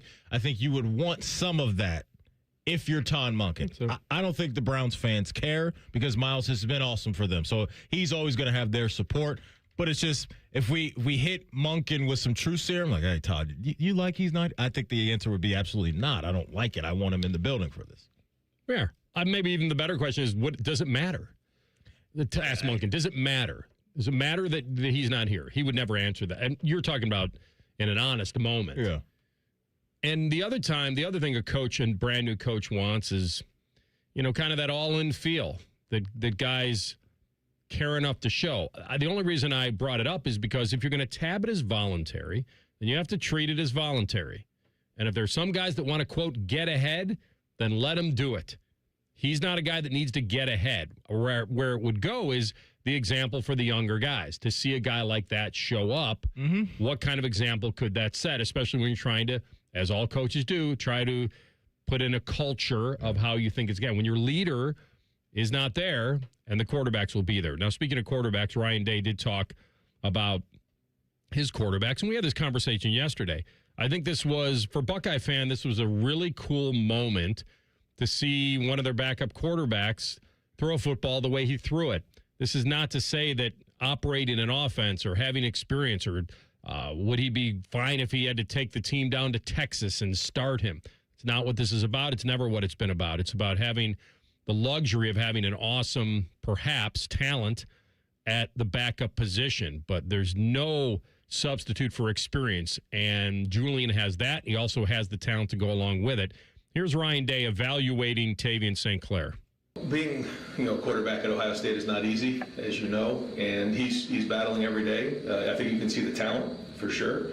Threw some really nice balls down the field, and then obviously missed some as well, and some of the drives got stymied, but that's part of it, and he's got to learn from those things and can continue to grow. He's been showing up every day with a good attitude, and that's important. So. I think we all can see the talent. That's why he was recruited here, and he's got to continue to grind to learn how to run the offense at a high level, because he's going to be an important part of this team. You need to build depth at every position, and so we all know how important quarterback is. I think he said that so well, because he praised him, but he also kept him where he is. Mm-hmm. And he didn't go crazy. He didn't feed into anything. It was just about this evolution of his being a quarterback at Ohio State. So I really actually thought he put that into a really good context for him. Yeah, the key phrase in there for me was the continue to grow part, right? Because had a good showcase on Saturday, but we haven't seen everything. We haven't seen the peaks and the valleys of, I'm sure, what happens to a lot of young players, regardless of what position we're talking about, but especially that position. And so we got a peek behind the curtain, and it was a good one. And to me, I'm just leaving it at the quarterback position. I think is in good hands this year and for the years to come. And Ryan Day has showcased that to us as a head coach, is that you're going to have a good product and a good guy under center that's going to be able to do some high leverage things in some key situations on Saturdays. And so that's all this is right now. Tavion has to have the time on task, and he will get that in time. But right now, it's just not that time. Julian is the QB1. There's no other conversation to be had in this moment, and he's going to lead this team into a season to where there always is massive expectations to where, but I think now when you get the experience, there's even more of that. And I think Julian is not only physically ready, but mentally ready. And that's just what we don't know about Tavion at the moment. While he can have the raw skill set of being a talented guy, it's the mental part that has to come along with it. And so he just got to stay ready, stay in the lab, which I'm sure he will continue to do. But this is all about Julian building off of what was a really, really good season for him until it wasn't down the stretch, and him being able to solve some of the problems that came to his doorstep as a quarterback late last year. And so that's what's going to be the fun part about this, is that to just see Julian and have the game, I think, slow down for him. Mm-hmm. And I think that's when players can go from good to great, is to where you can go through a season and you can have just an amazing skill set of being accurate and having touch and anticipation and all those which he had. But now you can start going down the path of, hey, my physical tools are always going to be there. Now I can start beating defenses with my mind. And if Julian brings that to the table this year, then you're talking about a really, really complete quarterback. Yeah, I mean, it's all about, we're stat-oriented because he's a Heisman candidate. Mm-hmm. And so when you see 32-8, like that's a big deal, and how many yards passing for, more than 3,500 yards or whatever it was. I think that certainly everybody wants to build on his stats, but that's not what the coach is trying to build on. The coach would actually take an extra interception or two if it meant not losing a game, but if it meant learning and growing and seeing new things. That's how he's going to become better. I liked seeing, you could definitely tell that it's in his mind. If it's not there, I'm tucking and going. Not every time, but there was enough there. And now I don't believe that's just putting on a show, like publicly, to say, okay, see, I can do it. Now everybody can be quiet now. You see, I can run. I saw him run. He ran in the Michigan game. Had a very good scramble in that. Like, I think it's a mindset. It's a mindset of that you can be a weapon, not just with your arm. You can manipulate people on the field with your eyes. Mm-hmm. You can sense the pressure. You can feel it. And now that he's had a year in it, even if he's not a 77% passer this year, no one's going to freak out. That's the highest percentage in the history of Big Ten football. So I don't expect him to exceed that and say, all right, well, you got to improve on that. This isn't a sales seminar, Maddie, that you're attending, where, all right, we did 77% completion last year. We better do 78 this year. I agree with you that's completely. Not what it's about. And I think if you told, Coach Day and Buckeye fans, if his completion percentage drops to 73, but you get more of what you talked about, right, with him hurting defenses with his legs and spots, that, to me, I think can make the offense scarier, right? Because it's just something else on the menu that a defense has to worry about. And so they've been hammering it home all off season. It's in his mind. I can't wait to see him do it in the game, because once he does it once or twice in a high leverage situation, that's only going to add to the confidence in what he already knows he can do on Saturdays. And once that happens, he's going to be absolutely cooking. All right, we'll come back with a little Browns talk. They do have their voluntary mini camp going on. Who was the first quarterback up when the first team did their drill. We'll tell you next. Rothman and Ice on the Fan. Whatever you're doing right now, just know that Bo Bishop is enjoying a sip of bourbon. Even if this promo is playing in the morning, no judgment. Ah, sweet morning drinking. The Fan. Family owned and operated. It isn't all sunshine and rainbows. This is Dennis Sullivan, president of CARE Heating and Cooling. Here's something you don't hear admitted very often. When you run a business with your family, you don't always get along with them. We argue, we debate, we have real conversations about the decisions that we make. But at CARE, every conversation comes back to our priorities, doing right by our employees and our customers. Because when you treat your team like family, they take better care of the families they serve. And when you treat your customers the way you'd want your own family treated, trust follows. That mindset doesn't always maximize short-term profits, but it builds something better, long-term relationships. Today, more and more local companies are being bought by venture capital firms, where maximizing profits often leads to a sales-first mentality. CARE is still family-owned and locally operated, so we can keep people, not profits, at the center of every decision. CARE Heating and Cooling. Call 1-800-COOLING when you need a company you can trust. Hey, what's up? It's T-Bone here for Window Nation. Spring has arrived, and it'll be a great time to open your windows. But, oh, wait, your windows don't open easily. They leak when it rains. They've got cracked glass. They need repainting again. Ugh, getting top quality custom fit windows from Window Nation, that's easy and affordable. Right now, during the More You Buy, the More You Save sale, you could save up to 50% off all your windows. Plus, you could get them with 0 interest for 5 years. During uncertain times, one of the best investments you can make is in your home. Experts report that windows retain 80% of their value. With Window Nation, you'll get windows that easily slide open and closed.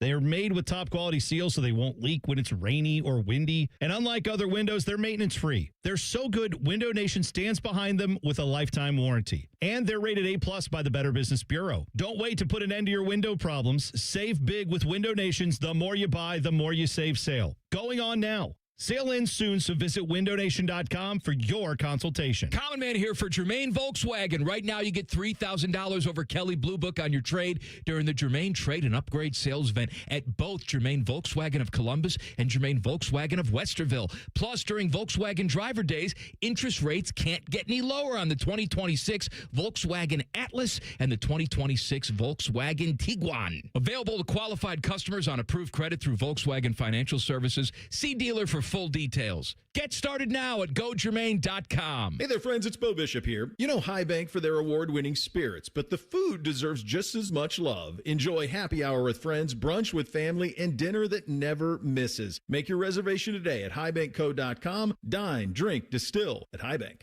James Laurinaitis here for my guys at Green & Sons, the premier Kubota dealership in Central Ohio. I love my Kubota tractor, RTV, and zero-turn I got from Green & Sons, and you can check them out online at greenandsons.com or visit them in store in Mount Sterling or north of Marysville in Raymond for all your Kubota needs. Hi, I'm Josie. My daughter turns 5 today. Blow out the candles. I'm also an Ohio State Highway Patrol trooper. When you move over and slow down, you're not only giving me room to work, you're making sure I can get home to celebrate with my daughter. Roadside workers have lives and families, but when they're on the job, they put it all on the line to protect and serve us. When you see flashing lights, remember, they're not just roadside workers. Thank you for moving over and slowing down. Brought to you by ODOT, USDOT, NHTSA, and ODPS. Hey folks, it's game day and the betting's gonna be intense, Drew. You said it, Dave, but a good pregame routine keeps betting responsible. That's right, you gotta pause before you play. Good call. Sports betting is hot, but it can be risky. And pausing to set limits is an all-star move. That's right, Dave. If you bet on sports, pause before you play to set limits, recognize the risk, and know when to stop. Learn more at pausebeforeyouplay.org. The Reds are on the Fan's family of stations all season long. If you don't listen, Terry Francona will ride his scooter to your house and yell at you. Your home of the Reds. The Fan, the Fan 2, and the Fan 3. Fan weather. From the Logan AC and Heat Services Weather Center. Mostly sunny today and much warmer with breezy winds and highs in the mid to upper 70s. And then for tonight, chances of showers and storms overnight with our lows down into the 50s. For Wednesday, chances of showers and storms the first half of the day, otherwise expected to be partly sunny with highs in the mid to low 70s. For the Fan, I'm meteorologist Meredith Garfalo with the 10 Weather Impact Forecast. Common man, radio veteran, has a large hemorrhoid. Timmy Hall, a good, clean boy, moonlights as man's hemorrhoid. Common man and Timmy. Weekdays at 3. The Fan. Always as tender as a well-done steak. This is Rothman and Ice. Is this news or is this news on April 21st? Let's start putting stuff in that context. Like the so time it's of news year. regardless. But to your point. Well, everything can't be news, but just because it's online. Just because it's on the line. Yeah. Twitter. Yeah. Just because it's on Twitter doesn't make it news. But it can be news if it's a certain time of year. Okay, I see what you're saying. As I've always said, right. I feel what you're saying. Sometimes it just depends on what part of the country you're standing in as to just how dumb you are. First team drill. Shedeur Sanders, first up at quarterback. Wrist up at quarterback. First team drill. So are you saying that's... First team drill. 11 on 11? 7 on 7? He's the first up at quarterback. The first team drill. See, now I'm probably thinking way too much. Voluntary minicamp. Now I'm overthinking this. That was my goal. So Shedeur was the first up in the first team drill. Well, Todd did tell us. Somebody had to be first. That there was not going to be an even split in reps this offseason. I don't know if that was specifically OTAs or when we get to training camp or mini camp. I don't know, but he did say that. So I think that's something we should all remember is that he is not planning to evenly split up the reps between the quarterbacks. Which quarterbacks? I don't know, but he did say that on record. By the way, if you were asking or playing along at home, Deshaun Watson is there. Okay. That's what I wanted to know. Oh, look at that. Read your mind. You're playing along behind the glass. He was up second in 11 on 11. Okay. Yep. Okay. Probably the right way. I'm not going to. I like it. I like that. That's the whatever order it was going to be in minicamp. That kind of, it's a little bit of a soft serve machine. You know, if Deshaun's first, everybody reads into it. Oh, my goodness, Deshaun. That's Todd's guy. Leave him where he is. Let him try to beat out Shedeur. Shedeur was playing last year. Okay. Or make them both feel like there's a, but Shedeur probably was like, okay, we're going to do the first team drill. Sanders, you're in. Deshaun, you stay there for a second. Hang tight. Yeah, no, I think that, because don't you think we'd all read into it if Deshaun was the first one? I would. Yeah.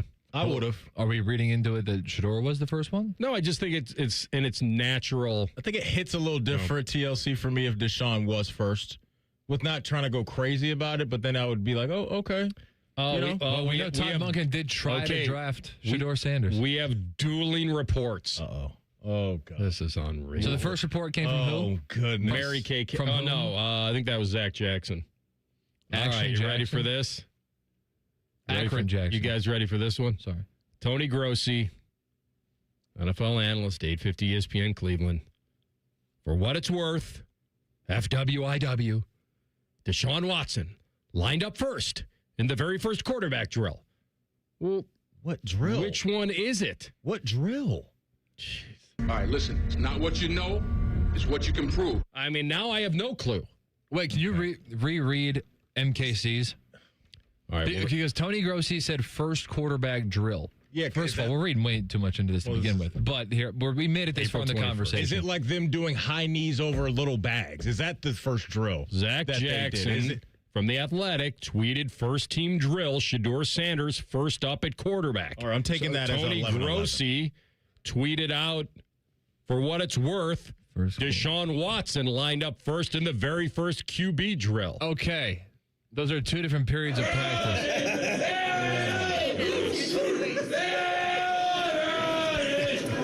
Who's first? What's on second? I don't know is on third. I have no idea what just happened here. I think as long as we acknowledge that this is all nonsense, then we could talk about it before the listeners are like, why are you reading so much into this?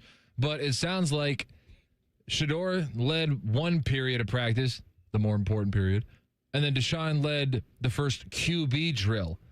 So, he's really. Those are two different equal periods of practice. So they are splitting it up. Other players not at Brown's voluntary minicamp. Jerry Jeudy.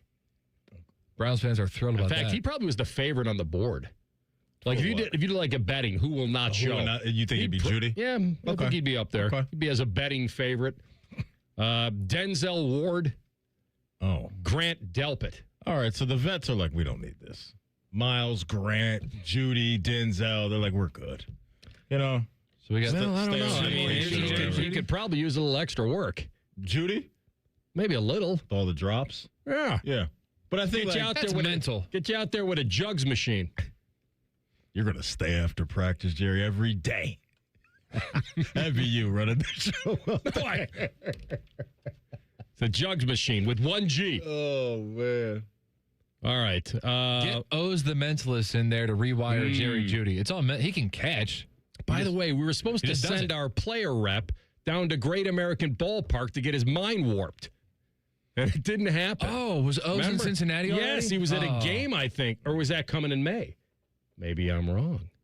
I think it is May. Okay, we got a chance. I think it is May. I don't know if I want that man anywhere near me now that I think about it.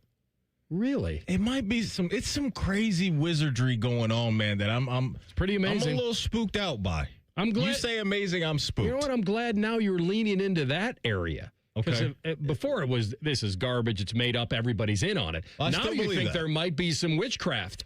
I still believe that, but it's... Oh, Friday, May 8th, against the Astros. O's the Mentalist. Okay. Uh-huh. Why don't you go then? I'll go with you. Go in those Lexus seats. I'll go with you. Yeah, if you I will spring for those. If you want somebody to just guess your credit card number without you even pulling it out of your wallet, go ahead. You guys watch those Now You See Me movies? I watched the first one. Yeah, there's a few of them. I like the first one. Yeah. I think they're it's a fun little now? ride. Yeah, I think they're at least at 3. Okay. And look, I just want to ask O's, why don't you just win the lottery all the time? His powers don't extend to I don't think greed. He predicts please. I don't think he predicts the future. I think he reads your mind. Okay. Because there's definitely a difference there. Yeah. No question. And so I think Rothman's brought this up before. Why wouldn't a team hire him to go stand on the sideline and basically Connor Stallions the opponent without any technology? That's just talent. That's not thievery. That's just talent. He has to just go. But you're not wrong. He can't do that. As I play his attorney, he can't do that. He has to look into somebody's face close up and read them. He can't read a coach from across the field. What if we give him binoculars? He can look up in the booth, I think, like an OC or a DC up there. Like, give me a telescope. Spider Who's that guy peering through the telescope from above the stadium? 13 personnel next play. Bring in the goal line defense. All right. Well, it's still up there. We could still send our player rep down there. I've always pushed back on that everybody's in on it because I think we live in a world now where somebody would have some either envy or ill will and they would leak it. Somehow they'd leak it that I was in on it. I signed this paper or I got paid to do it. Like, I just think we're in that world and nothing of that has ever surfaced. So he can just never be wrong. He's always going to shoot 100%. You're buying that? That's a decent point. It is amazing that he has never shown up for a public event and been wrong. I think he's adjusted, though. I think he's called audibles before when someone is, wait, you were thinking of that, and now this, and then snap your fingers, wait, you were thinking of that person, and then somebody says no, and then he adjusts real quick on the fly. Okay. Yeah, no, I think he has can that he be ability. like a human lie detector? If he can read your mind, and it's not just mathematical stuff. Like, he does that a lot with, like, predicting what... I just said he's not a predictor. But he can, like, read your mind about what your PIN code is for bank accounts and stuff like that. But, like, it's not just numerical. I think he can, like Shefty told us, that he predicted, I think, Aaron Jones's childhood middle name just by looking at him. Which and is so just not I wonder if he could be a human lie detector where if you lined... This would be a great thing.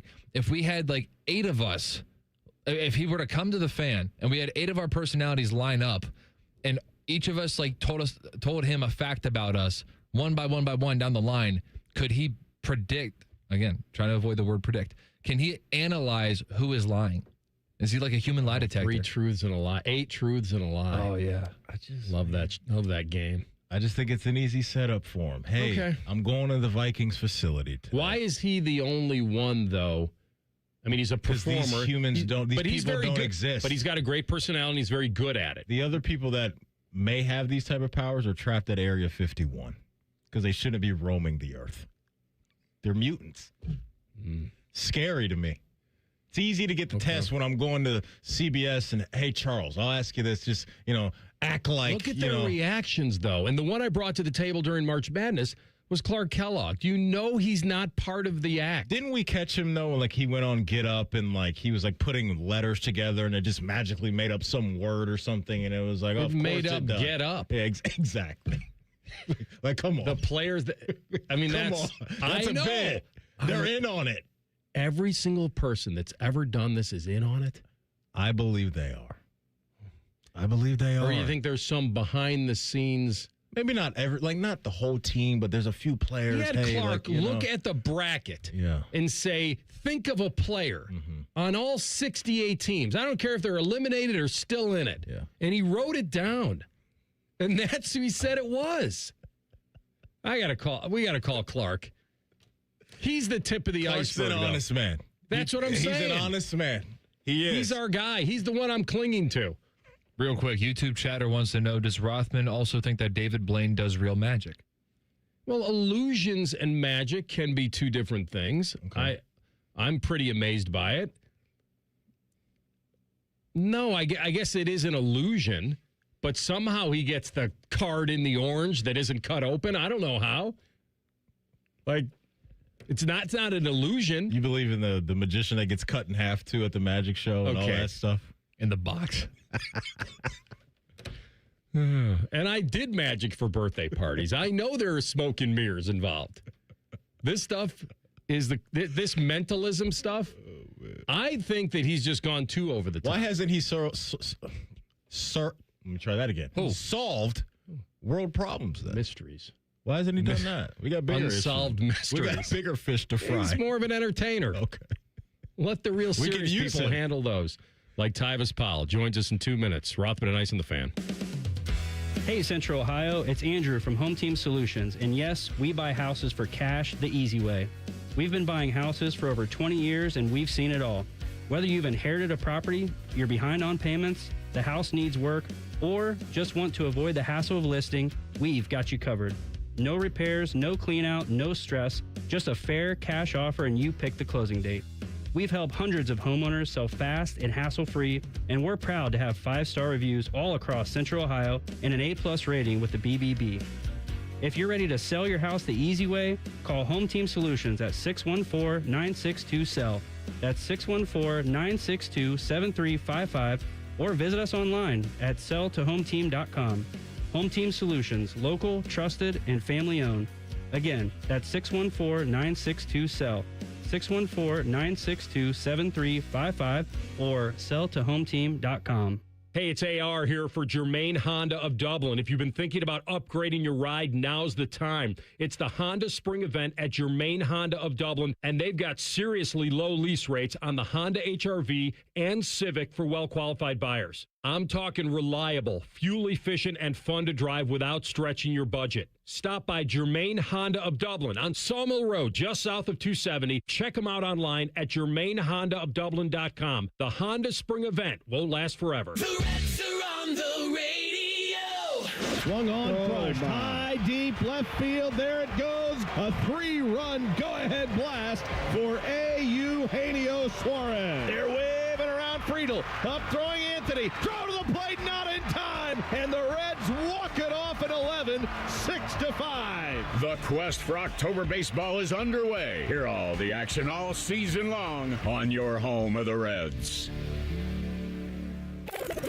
Rothman and Ice is sponsored by your local Pella Window and Door showroom on Gemini Parkway. The Fan, Ohio sports destination. Dog friendly. And if you ain't down with that, this is Rothman and Ice. All right, here he is right on time. Tyus Pile. Good to have you, my man. How y'all doing today, gentlemen? We're good. Doing great. We saw you earlier. An inside source told me that you maybe got a facial of some kind or went to the tanning salon. I don't know where you went. What'd you do? I went to Caps and got a diamond glow, which is a facial where they take the dead skin off and get the blackheads off my nose. You know, since I was on TV, you know, I got to be TV ready. You know, and I do 10 TV news, which you can catch every morning at about 6:42. Tune in to 10 TV news while Tyus Pile talking with Tyus segment. So yeah, I got to be ready for these things. Is that different than what they call a chemical peel? See, now you're getting too analytical. I don't know all the terms they are. I just know what I got. All right. By the way, great job on the broadcast. I enjoyed seeing you, and you had it all there, man. It was good. Did anything jump out at you that you want to impart to our listeners about the spring game, or was it a little more show than impact? What did you see?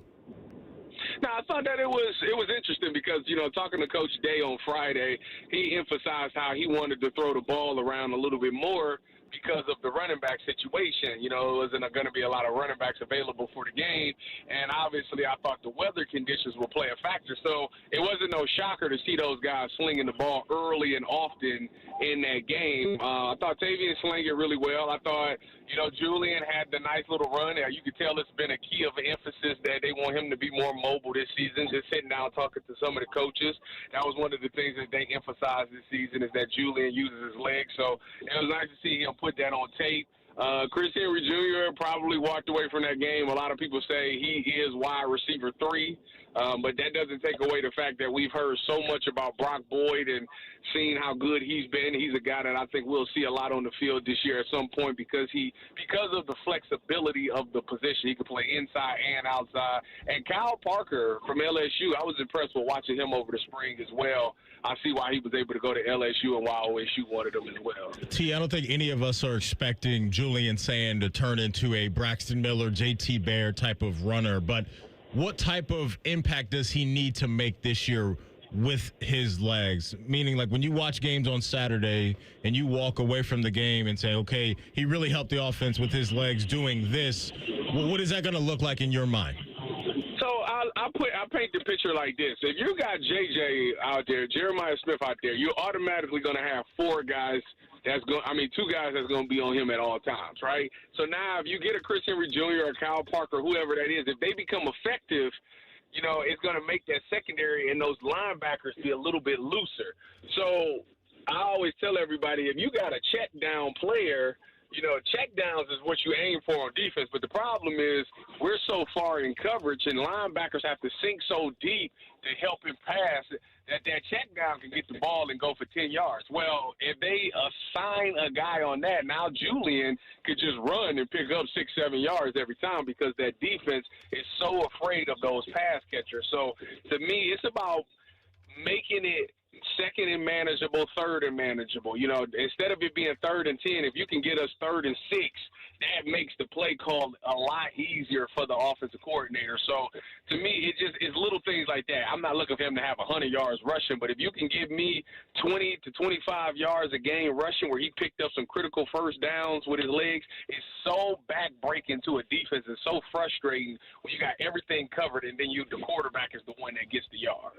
All right, I know that the spring game is the one game the public gets to look at and see and watch, and they take all their conclusions from one spring practice because it's such a big showcase. But you give me your best impression of this defense and replacing the guys they're going to have to replace, and maybe where you have great confidence and also maybe a little bit of concern about them filling the gaps.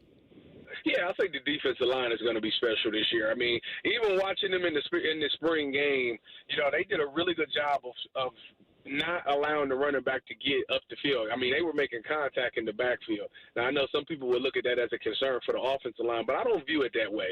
You know, that offensive line wasn't full strength. Obviously, 2 guys wasn't in the starting rotation that's going to be starting in the fall. So you can't really you got to take it with a grain of salt. But I thought that they did a really good job fundamentally. These guys stayed in their gaps.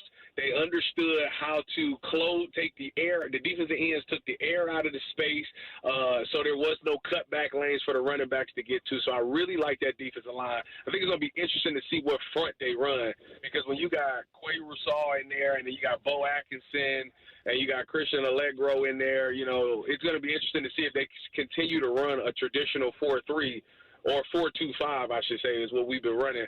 But when you got some of those defensive line bodies like Quay, who's more of a stand-up edge, more outside linebacker, I think we might transition a little bit to that 3-4 look. So it'll be interesting to see what they do there as far as the pass rushing go. I think the only concern maybe is the linebackers. You got Peyton Pierce, who is probably the bona fide starter, who's going to be the green dot wearer, the captain of defense.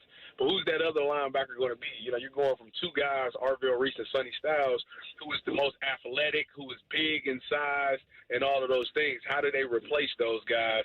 Obviously, you don't got another 265 guys in there, but, we didn't get to see Riley Pettijohn, who they speak highly of, and stuff like that. So to me, the linebacker position would probably be the concern, although you got James Laurinaitis coaching them up. So when you got that going on, how could it be a concern? All right, let's transition over to some Browns talk before we let you go. If this player is a Cleveland Brown coming out of the first round, Tyus Pile will be happy. Who is that player? Either Cardinal Tate or Jordan Tyson. Or Mekhi Lemon. I take any one of those three. What? But me saying that is telling you that it's not going to happen. Why not? Why don't you think it's going to happen? Because they don't do nothing I say. Maybe you ought to pull a Joe Burrow and go in there and say, if you don't take this guy, I'm out of here. They'll say, we'll see you. Don't let the door hit you. Oh, my goodness. Would you real quick, T, let me ask you this. Would you take Jordan Tyson at 6? Is that too rich for you? Okay, so you're good with, just the injury history and all that? You don't care about that? Yeah, because as if it was a concern, first of all, this is the week that it would come out. If there was truly a concern about it, one, it wouldn't have been a ton of teams at his attendance for it. That's one. Two, you would have heard something come out. Everybody seems to, the consensus is that it's all not related. It's just one freak accident or injury, but they don't look at it as something that's going to affect him long term, which means that if that's the case, then he is one of the best prospects. I mean, him and Carnell Tate is 1A, 1B. I look at them as they're like Brandon Ayuk versus Marvin Harrison, or Marvin Harrison versus Malik Neighbors. Like, one guy's extremely athletic, but the other one seems like he's pro-ready and stuff like that. So, to me, I just feel like if the Browns need that. They need a receiver. It's no secret that they need a weapon. I understand the whole wanting to get the offensive line going and trying to follow the Chicago Bears. But the thing is, if Shedeur Sanders is going to be your starting quarterback, he's used to not having an offensive line anyway. He was very successful at Colorado without having an offensive line. But what he did have was playmakers. So get him familiar with something that he's familiar with. Get him some playmakers on the outside. Get him as many as you can and allow him to play his game. I think you've done enough as the line is right now. Yes, left tackle is very important, but if he's not going to be, the left tackle is not going to be Sharport, roll Shedeur out to the opposite side or something like that. I feel like if you get the number one concern is getting playmakers on the offensive side of the ball, and I just don't think that they have enough of those right now. He is the radiant one. He is Tyus Pile, and we appreciate his time. Be well, my man. We'll see you soon. Go Bucks, go Cavs, go Browns, go Guards, free Clase till it's backwards, take Ortiz. Mm-hmm. You'll have to explain some of this to me one day. I'm mixed up on your Clase reference. I think it's when Clase is free. Mm-hmm. Clase free, right, T? Am I reading that right? Free Clase, man. He needs to backwards. be free. Yeah. Okay. Yeah.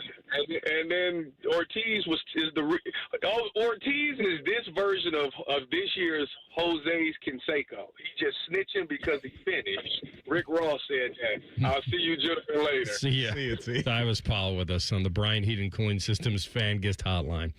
All right, we're going to come back with a Buckeye Bulletin Equal Opportunity. Ryan Day talks about his starting quarterback. That's next. Rothman Ice and the Fan. Winners of the prestigious Platinum Microphone Award every year, given to the best radio station in the world. No need to look it up. It's real. The Fan. Bo Bishop has many friends. He calls none of them by their actual names. Let's see, there's Weiss and Bake. And we can't forget about the blonde. Bootsy, Beamsy, NBC, Buddy Garrity, Lil Mo with a gimpy leg. The list never ends. And then there's First Friday, which really isn't a Friday at all. He's always the first stop on the Paul Feinbaum apology tour. Tom Tiberi frequently calls him Babe. Oh, and there's a lot of conversation about drinking poo. A lot. You should probably listen to it because I'm sure my sales pitch makes no sense. Bishop and Friends, weekdays from 9 to noon. The Fan. I met my wife in law school at the University of Florida. She was from upstate New York and I was from Kentucky. We met at a daily mass at St. Augustine's. She was the most beautiful girl I'd ever seen in my life. After communion, I followed her out of the church and got her phone number. The rest is history. I'm John Morgan of Morgan & Morgan. Little did we know that one day we would have 4 children and the largest injury firm in the world. All 4 work in the business. It's a family business. Did I ever see this coming? Hell no. We just worked very hard and treated our clients like we would want to be treated, like family. It's a full-service injury firm, auto accidents, medical malpractice, workers' compensation, Social Security, and insurance disputes. We're open 24/7, 365 days a year. Visit forthepeople.com and we can get to work on your case. No recovery, no fee. Morgan & Morgan, for the people. Injured? Dial pound law. Morgan & Morgan, Ohio office located at 600 Vine Street, Cincinnati. Prior results do not guarantee a similar outcome. Listen up, Columbus. Before you buy or lease a new Honda, see Lindsay Honda first. For a limited time, every new Honda includes a complimentary gift. Choose a KitchenAid stand mixer, a 75-inch high-def TV, or a zero-gravity massage chair when you buy any new Honda. Plus, drive a new 2026 Civic Sport, just $199 a month, or a 2026 CR-V LX, just $279 a month. Honda makes the cars. Lindsay makes the difference. During the Honda Spring Event, see lindsayhonda.com for details. There's an old story about cat toys that's been retold for over 20 years because it perfectly explains who we are. This is Dennis Sullivan, president of Care Heating and Cooling. Years ago, a couple who shared their house with 3 cats had another company out to look at their furnace. After working on it, the technician said it was dangerous and had to be replaced. The couple called Care for a second opinion, and my dad Mike went out to help them. When he inspected the furnace, the cause of the problem became obvious. A cat toy had been stuffed into the heat exchanger. With the toy removed, the furnace ran perfectly. Now, how did the toy get there? You can decide for yourself, but here's what mattered then and still matters now. The first company paid commissions to their service techs to sell new furnaces. At Care, we pay our technicians to fix furnaces, not sell you a new one. And if a new furnace is needed, our team of replacement specialists will advise you on all options available and help you make your best choice. Care Heating and Cooling.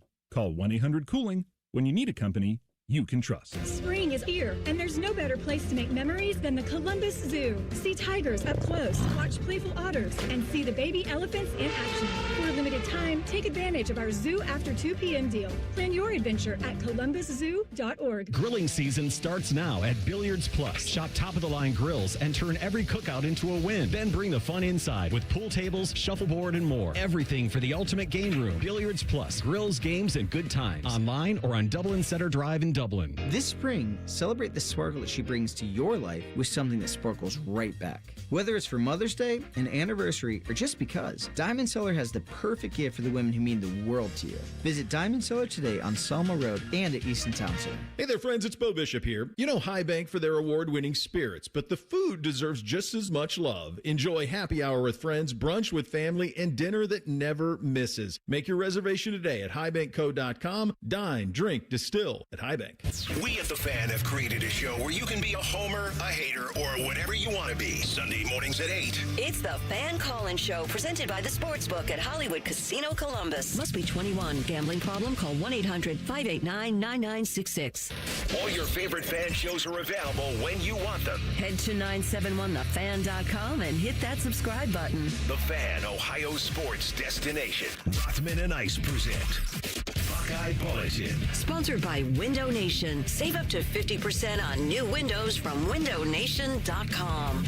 I'll have to read a little more about this because it kind of just came down where Ohio State did release a report about the resignation of the president, and that it highlighted, just scanning a little bit, about what trips he may have taken with the podcaster and suggested that the university hire her.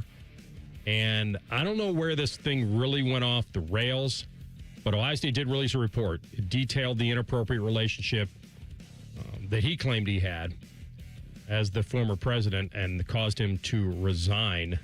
The report concluded that the former president used his position to make wide-ranging and extensive efforts to assist her both inside and outside the university. He declined a request for an interview with the investigators, and that's kind of where it stands without me reading this whole thing on the air to you guys. But it did say that he made arrangements several times for her to bypass like the normal channels that would take to either visit his office, entering through a garage instead. And it described at least 5 trips the two took together. Okay, well, that's in tough. different cities. And it found that the university, now it did find this, that the university did not pay her expenses, but that in one case, he had fabricated a business reason for a trip in order to travel with her. Okay. And then there was concern about it because when he was seen with her outside of a Philadelphia hotel in November of 2025, and then the early morning encounter suggested the possibility of an inappropriate relationship. That's a witness. Like I said, he hasn't done an interview about this report, so I want to be careful with the way I lay this out, but I'm basically telling you what the New York Times is reporting. I got you. Okay, so if some of those things are true, then it feels out of bounds, right? With the position he was in, and yeah, I mean, if he was going to bat for her in trying to help her introduce her to state partners and fund her app that was going on, that it was, who knows? But I think it sounds to me like it finally got to the point of no return for him. Okay. And that's when maybe a smart person would say, I better get in front of this, and I better just fall on the sword in a way. And maybe that's exactly what happened, but you can read all about it. Okay. All right, we get back to football, and we've talked a lot about the spring and Julian Sayin and what they hope this offense can be. The Chris Henry effect, I think, just carries into the offseason now. Like, we heard the hype. We saw it play out in live time on Saturday. Clearly, he was getting behind DBs. I'm not really sure what the defense was designed. It looked like guys were late, either rotating over or just were in a zone and he wound up beating the zone somehow. But, man, he looked the part, didn't he? He looked the part. Yeah. And when Tavian hit him either with the play action behind the D again for a touchdown, like it was almost like, all right, fool you once or fool me once, shame on you, fool me twice, shame on me. Like that happened to the defense a couple times. What was the George W. one? Did he drop like he tried to say that? It's not an easy one. There's an old saying in Tennessee, I know it's in Texas, probably in Tennessee, that says, fool me once, shame on you. If fool me, we can't get fooled again. Thank you, T. Wait a minute. Thank you, yes. It's in a J. Cole song that I always listen. No Role Models. He has that in the song, and every time it pops up, I can't help but Did laugh. I just hear him go full like The Who? We don't get fooled again? Play it again. I don't think I've ever heard that part. Please. You've never heard that part? Not that part. Please play it again. Go. Shame on you. If fool me, we can't get fooled again. So good, man. I don't know if you guys know the band The Who, but the fact that we don't get fooled again, that's what I heard when he said that. You know what? When I worked in St. Louis, there was a guy who would always sing that, but I didn't know what he was referencing. I thought he made that up. That's awesome. He would always go, can't get fooled again. I had no idea that was a song. I can't believe I ruined it for him. All these years, he had a great streak going with you, and I don't even think he was trying to trick me. I think that just made him think of it, because he would always do that whenever George Bush was made up. It's a song by The Who. Whenever George Bush was brought up, and I thought he just he made up this song in his head. I had no idea that was an actual song. It is an actual song. We don't get fooled again. The fact that former President Bush pulled that out at the end because he couldn't get the second line is even better, because he rescued the beginning. I thought he was going to say, all right, fool me once, shame on I got it now. And then he couldn't land. He couldn't stick the landing, so he just dropped a lyric from The Who. Mm-hmm. But fool me can't get fooled again. I think I'm going to need to hear it again. I'm sorry. From the top. In triplicate. One more time. Yeah. There's an old saying in Tennessee, I know it's in Texas, probably in Tennessee, that says, fool me once, shame on you.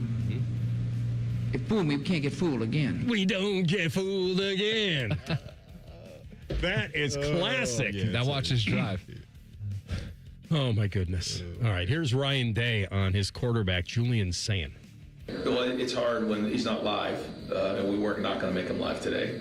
But, it's been an emphasis point, and you can see that, he's aware of that and looking to do some of that. And we did have a bad ball for a turnover, and so that could ruin your whole day. All it takes is one play. So, he knows how important that is, but it was good to see him move around out there and, make some, I don't know what would have happened on the first drive. That would have been a pretty big collision right there between he and Peyton, I think. But he was moving well, and he's moved well this spring. But certainly it's a lot different when you're live, and so that's going to be the challenge for him all summer to continue to work on pocket presence and then making plays with his legs. Okay, good. I think we saw a little bit of it, and he's right. And Allegra would have blasted him into the third row. That would have been, yeah. And if he did that, they may have stripped Allegra of whatever NIL money he's making in the spring game. Like, you better not a big shame on you. Exactly, if that's the case. By the way, I don't think there was enough homage paid to what just happened here on this show. The fact that we were talking about the defense and Chris Henry, and then I dropped because the defense got beaten twice by him. Okay. And that's when I dropped the fool me once, shame on you, fool me twice, shame on me. And then within 5 seconds, you said, what was that line with George Bush? Yeah. And then 5 seconds after that, he played it. And if anybody thought that was orchestrated, how that would have happened, that was an organic comment by me, a reaction by him, and then a reaction by you to have the clip ready. I don't think there's been enough said about what just happened. I like that. I actually thought the one that we had earlier in the show was more impressive. What did we do? When you were describing something at the fan, and Ice goes, oh, well, we know what you think about the fan. Oh, yeah. That one's kind of on a tee now because we've done it a lot. But it was still some chemistry This one there, had never been done. That's true. That was the Mentalist stuff. As soon as I heard "Fool Me Once," I had a strong feeling that was going to be in the system. So I was searching already, and then Ice took it to where I was going with it. It just worked in perfect synchronicity. All right, so we'll have... Hold on, timeout. I think that's okay. That is not a normal club in the bag. Hey, people. Yeah, thank you. Come on. And I'm going to play it again. No one caught this earlier. I didn't want to disrupt, but in the middle of the Sayin and St.Clair clip that we played, I believe, in the 1 o'clock segment, Ryan Day dropped a stymied. I thought that was pretty good. Stymied the defense. I hear that a lot in football. I like that. Stymied is a frequently used word. It's kind of a common-ish sports phrase, I think. Stymied the defense. It's a little old school. I think it pops up every now and then. Yeah, it's not. The reason that I don't think Synchronicity is that big of a deal because it's the famous album by the Police. The song Synchronicity and Synchronicity 2. In casual conversation. Yes, but it did not hit me that way. That's all. Well, you're an educated lad, over from there. The Office. The Electric City. That's right. Oh, Kevin's band. That's right. Exactly. You get. All right. So if Carp is roaming around here, I assume, did you get him in house, or is he on the horn? I assume he's around here. He's coming in. I think we're going to have to play something for all of us to hear. Oh. So this was the first day that Vrabel met the media post Sedona. What did he say? What was he asked? You'll hear it next. Rothman Ice and the Fan. Fun is kicking ass. The radio couldn't contain us, so we've taken over YouTube. Catch Morning Juice weekday mornings at 6 by searching 971 The Fan. Do it. Tom's Garage Door. When it comes to garage doors, no one knows more. I started my first business at 12 years old, mowing lawns for about $5 a yard. I thought I was crushing it until my buddy down the street undercut me by $2. But he didn't just cut the price, he cut corners too. That's when I learned if you do the job right, people trust you, and integrity beats profit. People care more about how you show up and whether you do what you say you're going to do. Hi, I'm Tommy Mello, owner of Don's Garage Doors. From garage door repairs to upgrades, we show up, we crush it, and we stand behind every job. We only use the best parts, and the spring's guaranteed to last a lifetime. Because when you care about the people you serve, you work harder, and it shows. From repairs to upgrades, call Don's Garage Doors today or schedule online at donsgaragedoors.com. And yeah, we still beat the other guy. Don's Garage Doors, Don's Garage Doors. When it comes to garage doors, no one knows more. Hey, Mom, now that I have an after-school job, I think I want to buy a drum kit. Okay, Rockstar. Let's look at your account. When kids start making money, Chase has easy-to-use tools and expert bankers to help them learn how to manage it. And next month, I'll buy the bass drum and the cymbals. Oh, and maybe some noise-canceling headphones for you. Aw, you've thought of everything. Help kids save, budget, and build financial independence, all with Chase. That's good for kids and good for parents. Visit your local Chase branch and get started. Account subject to approval. J.P. Morgan Chase Bank, N.A. member FDIC. Indeed presents hires you can't afford to get wrong, like a warehouse operations manager. Where are the forklifts? Sold them. Too expensive. We're using scooters now. So you expect us to move a 2-ton pallet on a scooter? Just lean into it. Put your back into it, people. This is a job for sponsored jobs. This is what happens when you don't sponsor your job on Indeed. Next time, get matched with quality candidates with Indeed sponsored jobs. Visit Indeed.com/hire now and sponsor your job today. Great Lakes Hyundai.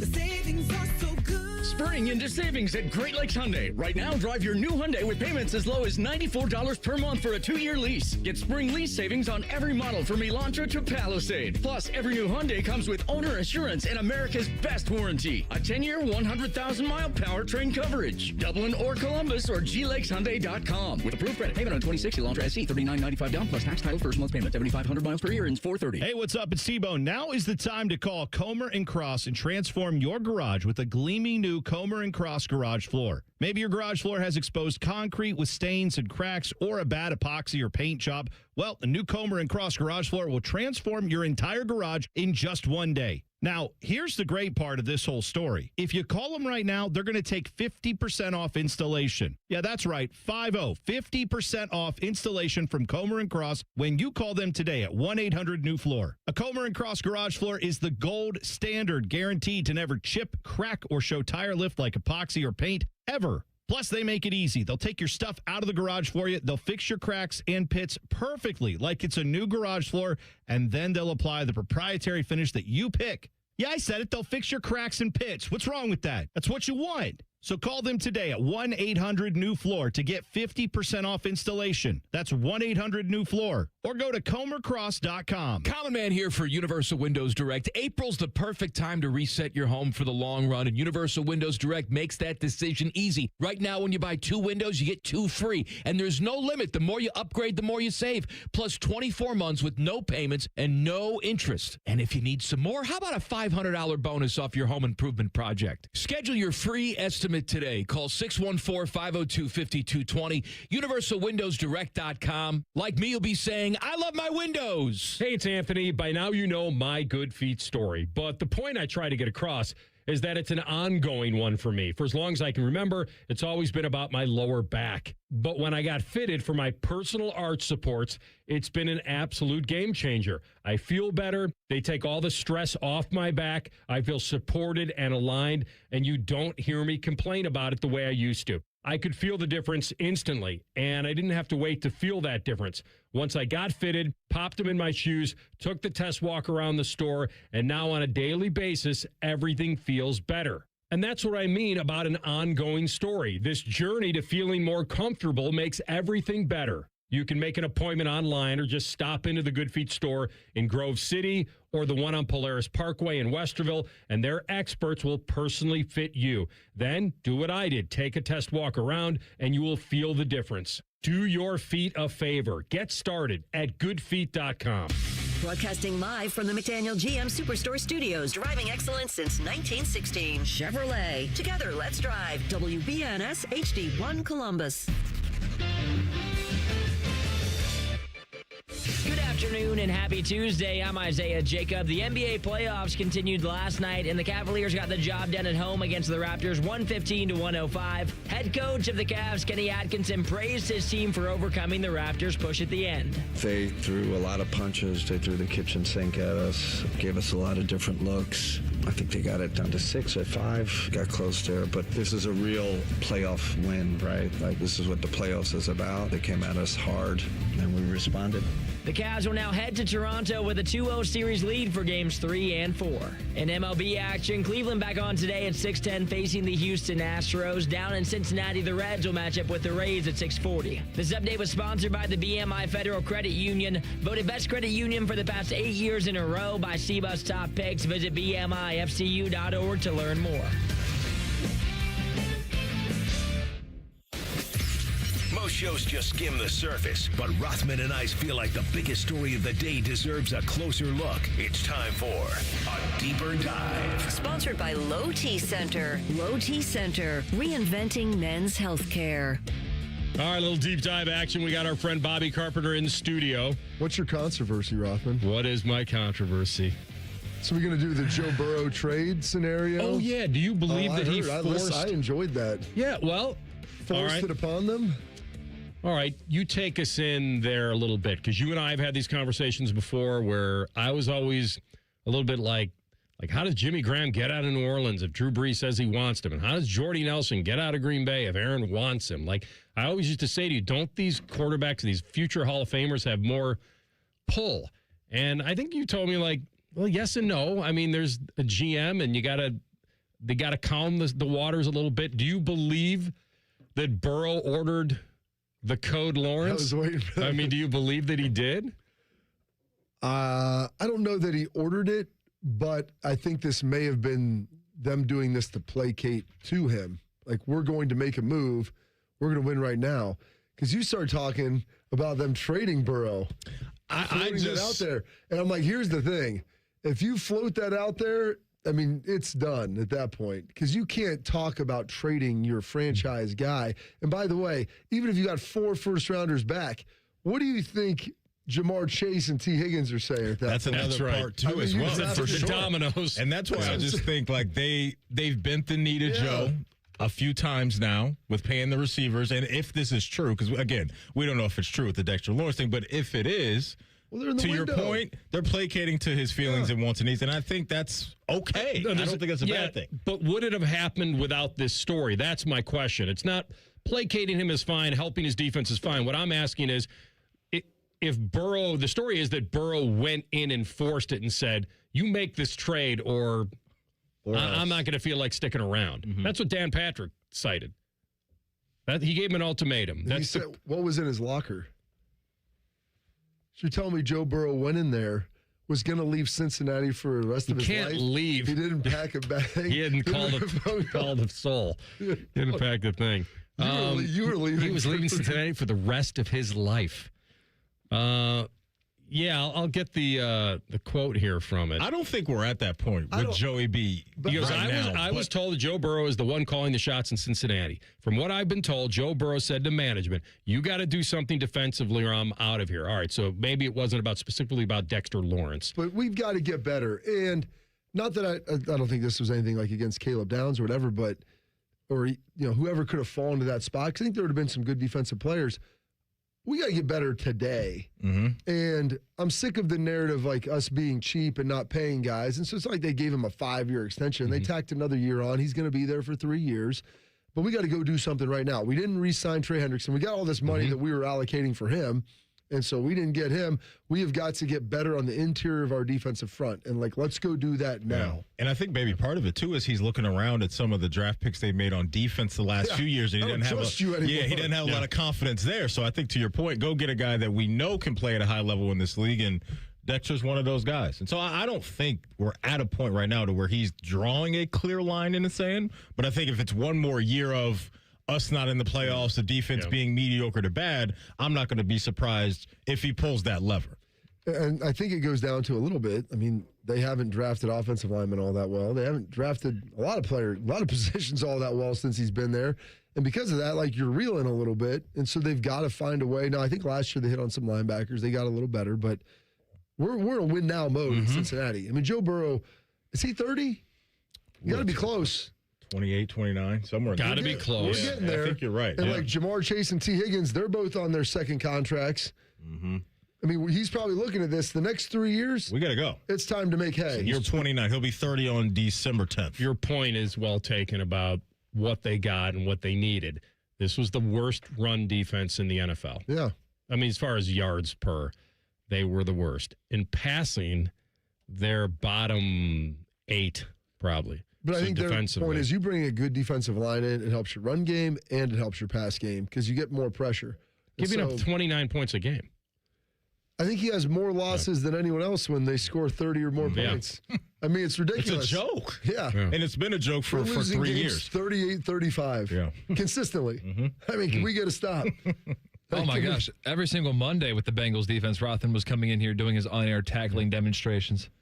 Teaching the Bengals secondary how to tackle. The one against Colston Loveland was... That was a mess. That was full just Dolphin. a joke. That was... Full It may have been just even a phantom. No, he did bounce off somebody. He bounced off somebody in the secondary. But at that point of the game, you just have to get him to the ground. Those are the games you guys are talking about, because I think even the Jets was the week before or after that, and the Jets were just a wounded team that wasn't doing anything. They come into Cincinnati. Second, Matty. I think we can say that's what I'm saying. Bad like, team they weren't doing anything. They go down into the jungle, and their offense is moving the ball up and down the field. And so, yeah, that's why I didn't even have a massive problem, Bobby, with Chase Brown calling out the defense after one of those games, too. And it may have been that Bears game because it just got to a point to where it's just a joke. Got to find a way to get stops. Yeah. And so Dexter Lawrence checks that box, and he checks it right now. It's okay. It's not like they gave up a bunch of draft equity. And, you know, there aren't any great defensive tackles, like, high in this draft. I think K-Mac goes first. I think he's the first D tackle off the board. He's probably not going till the end of the first. Yeah. So this checks that box for you, and he gets it done. Steelers coach Mike McCarthy says, I have confidence in where Aaron Rodgers would be the day he would arrive, if that's his decision. I would be surprised if he doesn't play. Everyone's like, oh, it's a new coach. I'm like, but not new to him. Yeah, it's his guy. Like, I mean. Well, kind of his guy. It's like you giving, like, your uncle gave you your car to drive, and then he's going to take it back for a weekend. Like, well, don't you want to get familiar? I drove the thing for 10 years, buddy. I know what the car does. I know where we're at. I mean, Aaron, like, he doesn't really want to do the offseason stuff, I would imagine, anymore. And, like, people like he's holding him hostage. They can move on. They don't have to bring him back. That's true. If they don't have an answer by Friday, do you think they need to bring in another guy? No, I don't think they're. Do they need to draft a quarterback at all this weekend, I guess is what I'm asking. I think maybe. Depending on who's there. Yeah. Like, it's about how your value on your board. I don't think they're taking a guy in the first, depending on who. At 21? Yeah. You can take Ty Simpson? Come on. No, if anything, you probably would take a weapon, but I don't know if, depending on how the receivers are pretty deep there, they could take a receiver It's at a pretty 21. deep receiver draft, and they should have some good options there. They might be able to get a receiver in the second or third. If there's a quarterback you love there in the third or fourth, you bring in someone else to compete with Will Howard. You know, in day 2. A day 2 guy, maybe an early day 3 guy. You kind of figure that out. But I think that they're anticipating Aaron coming back. I don't think either one has explicitly stated that to each other, but they got a lot of picks. They do, and I think they want to go and like get some. They might move around a lot, and if you can get a young quarterback, okay, you have Will there. Like, they think they want competition with it, but I just feel. Where else is he going to go? I just don't think. It's either that or retire, and I think that he still feels like there's a little meat on the bone. All right. Vrabel's met the media for the first time since Sedona. We'll play some of that for you next and react to it. Bit the rattlesnake's head off right at the beginning. Stick Club. I have not heard this. Oh, you'll like it. I'll look forward to it. Rothman Ice and the Fan. We're the girthiest radio station in the history of radio. Uncomfortably girthy. This promo is uncomfortable. The Fan, Ohio's girth destination. Common Man here for GoGermain.com. I have been telling you about my friends at Germain for a long time, and it's because they bring the goods. And right now, you get $3,000 over Kelly Blue Book on your trade during the Germain Trade and Upgrade sales event. Yes, cue the trumpets. Nearly 4,000 new and pre-owned vehicles plus an extra $3,000 on your trade means your budget goes further. And with their $1,000 price promise, no one's going to sell you a car for less. Get started now at GoGermain.com. It always seems to happen at the worst time. You're finally in bed after a long, hard day, and then you hear it. You sit up, heart sinking. Is that coming from the ceiling? All of a sudden, it's a middle of the night flashlight hunt to find the leak. But don't worry, Newman Roofing has you covered, literally. With more than 3 decades in the business, we've seen just about everything a storm can throw at a roof. Our teams know how to spot the problem, explain your options, and fix it right the first time, with craftsmanship and care you can feel good about. We're not just here for a quick patch job, and we never will be. We're here to make sure your home stays protected season after season. So when it comes to your roofing, siding, or gutter needs, choose the company you can trust, Newman Roofing. Call Newman Roofing today at 614-NEW-ROOF. That's 614-NEW-ROOF, or visit online at newmanroofing.com. Don't just get a new roof, get a Newman roof. Care Heating and Cooling. Honest technicians, honest pricing. Call 1-800-COOLING. Hey, it's Austin Ward with an opportunity again this year. In case you haven't taken advantage of it in the past, take this chance to drop 40 by the 4th with Awaken 180. It sounds a little different when you put a real goal to it, doesn't it? To make it easier, Awaken 180 has launched Reclaim by Awaken 180. Reclaim is a simple 10-week plan designed to help you reach your weight and health goals. A beginning, an end, and a real finish line. It's not eventually. Makes sense, right? I dropped my 45 pounds in 10 weeks and 5 more in free maintenance. Reclaim by Awaken 180 comes at the perfect time for you to reach your 40 pounds by the 4th and then keep it off with free support for life. Any medication, diet, or workout plan will say you'll see results. But how many say, in 10 weeks, you'll be a new version of yourself, thanking the old you, the one that made the call to Awaken 180. 40 by the 4th, and keep it off, medication-free. Do what Beamer did, Berm did, and I did. Online at awaken180weightloss.com. Hop into savings this spring with Ohio Mulch. For a limited time, save $100 on home delivery at ohiomulch.com. What sets Ohio Mulch apart? Premium pine bark mulch made from southern pine, long-lasting and perfect for hydrangeas and azaleas. Better mulch, better results. Ohio Mulch. Sometimes, tough times are a test, a chance to prove ourselves. Colleen O'Donnell proved her grit in Laredo, Texas, when she served as an immigration judge and faced the worst of the worst: human smugglers, gang members, dangerous people. Colleen ordered them to be deported, never granted asylum once, and enforced the law to the letter. Now, Ohio needs tough leadership on the bench, so Colleen O'Donnell's running for Ohio Supreme Court as a constitutional conservative with 10 years of prior judicial experience.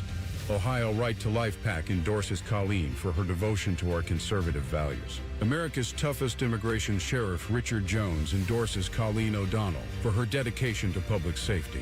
And the Ohio leaders we trust support Colleen O'Donnell for her unwavering loyalty to the rule of law and the Ohio State Constitution. The grit to lead, the experience to succeed. Colleen O'Donnell for Ohio Supreme Court. Paid for by O'Donnell for Ohio. Common Man and Timmy. I got no business going to a rainforest. What are we going to do, naked and afraid there? Something's going to crawl up your noose? I can hear you say a noose all day. Common Man and Timmy Afternoons on the Fan is sponsored by the Hinderer Motor Company. Fan weather. From the Logan AC and Heat Services Weather Center. Mostly sunny today and much warmer with breezy winds and highs in the mid to upper 70s. And then for tonight, chances of showers and storms overnight with our lows down into the 50s. For Wednesday, chances of showers and storms the first half of the day. Otherwise expected to be partly sunny with highs in the mid to low 70s. For the Fan, I'm meteorologist Meredith Garfalo with the 10 weather impact forecast. 1, 2, 3. Here in the Fan is always football o'clock. Proud to be your home of the Buckeyes, Browns, and all the NFL games you can handle. The Fan. Rothman and Ice present Pre-Snap Reads. Sponsored by Dr. Mark Levy. If you're snoring and not sleeping, call Dr. Mark Levy today at 1-800-MORE-SLEEP. With the 18th choice in the 2006 NFL Draft, the Dallas Cowboys select Bobby Carpenter, linebacker from Ohio State. Very New York. Carpenter. Were we at your house? Where 06? Where were you? You and Harley? Where were we? We Coach- covered. Did you have? Harley came down You there. let the media cover your. I let Rob do some shooting because Okay. he was trying to get his career off the ground, and he was like, "Can I do Yeah. this?" I'm like, "Yeah, you can. I'll let you." Very nice. I didn't want people in there filming. I just watched Aaron the year before. Watched him fall. I'm like, that looks terrible. Yeah. Why would I want? That's right. Why would I want to have somebody film this?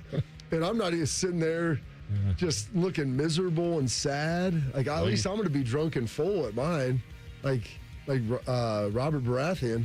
It's pretty solid though. Drinking 18. all my way to an early grave. I don't know if I've ever asked you this. Rookie dinners, fair or unfair? Fair. Fair? Yeah, here's the thing. Okay. I probably paid, granted, this inflation was a lot cheaper then.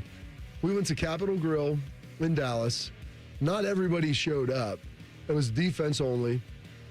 And we took all of our draft picks. I think it was probably 13 or 14,000. Dollars for the dinner. For the dinner and the wine and everything. And then they the vets, because we had a pretty good rookie class, good dudes.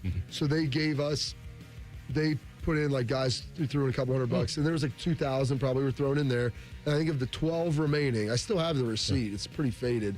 I think I took You were faded or the receipt was? Both. Okay. I think I think I took 7.5 of it. Our third round draft pick took 2.5 of it.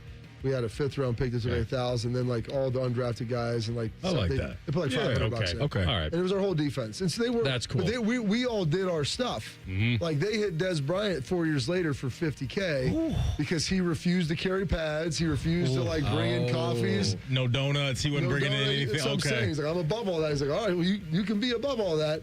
You're going to pay for it. You're going to be there, and you're going to be the guy. And he paid that tab. Yeah. 50 grand. Okay. I guess. I mean, somebody did.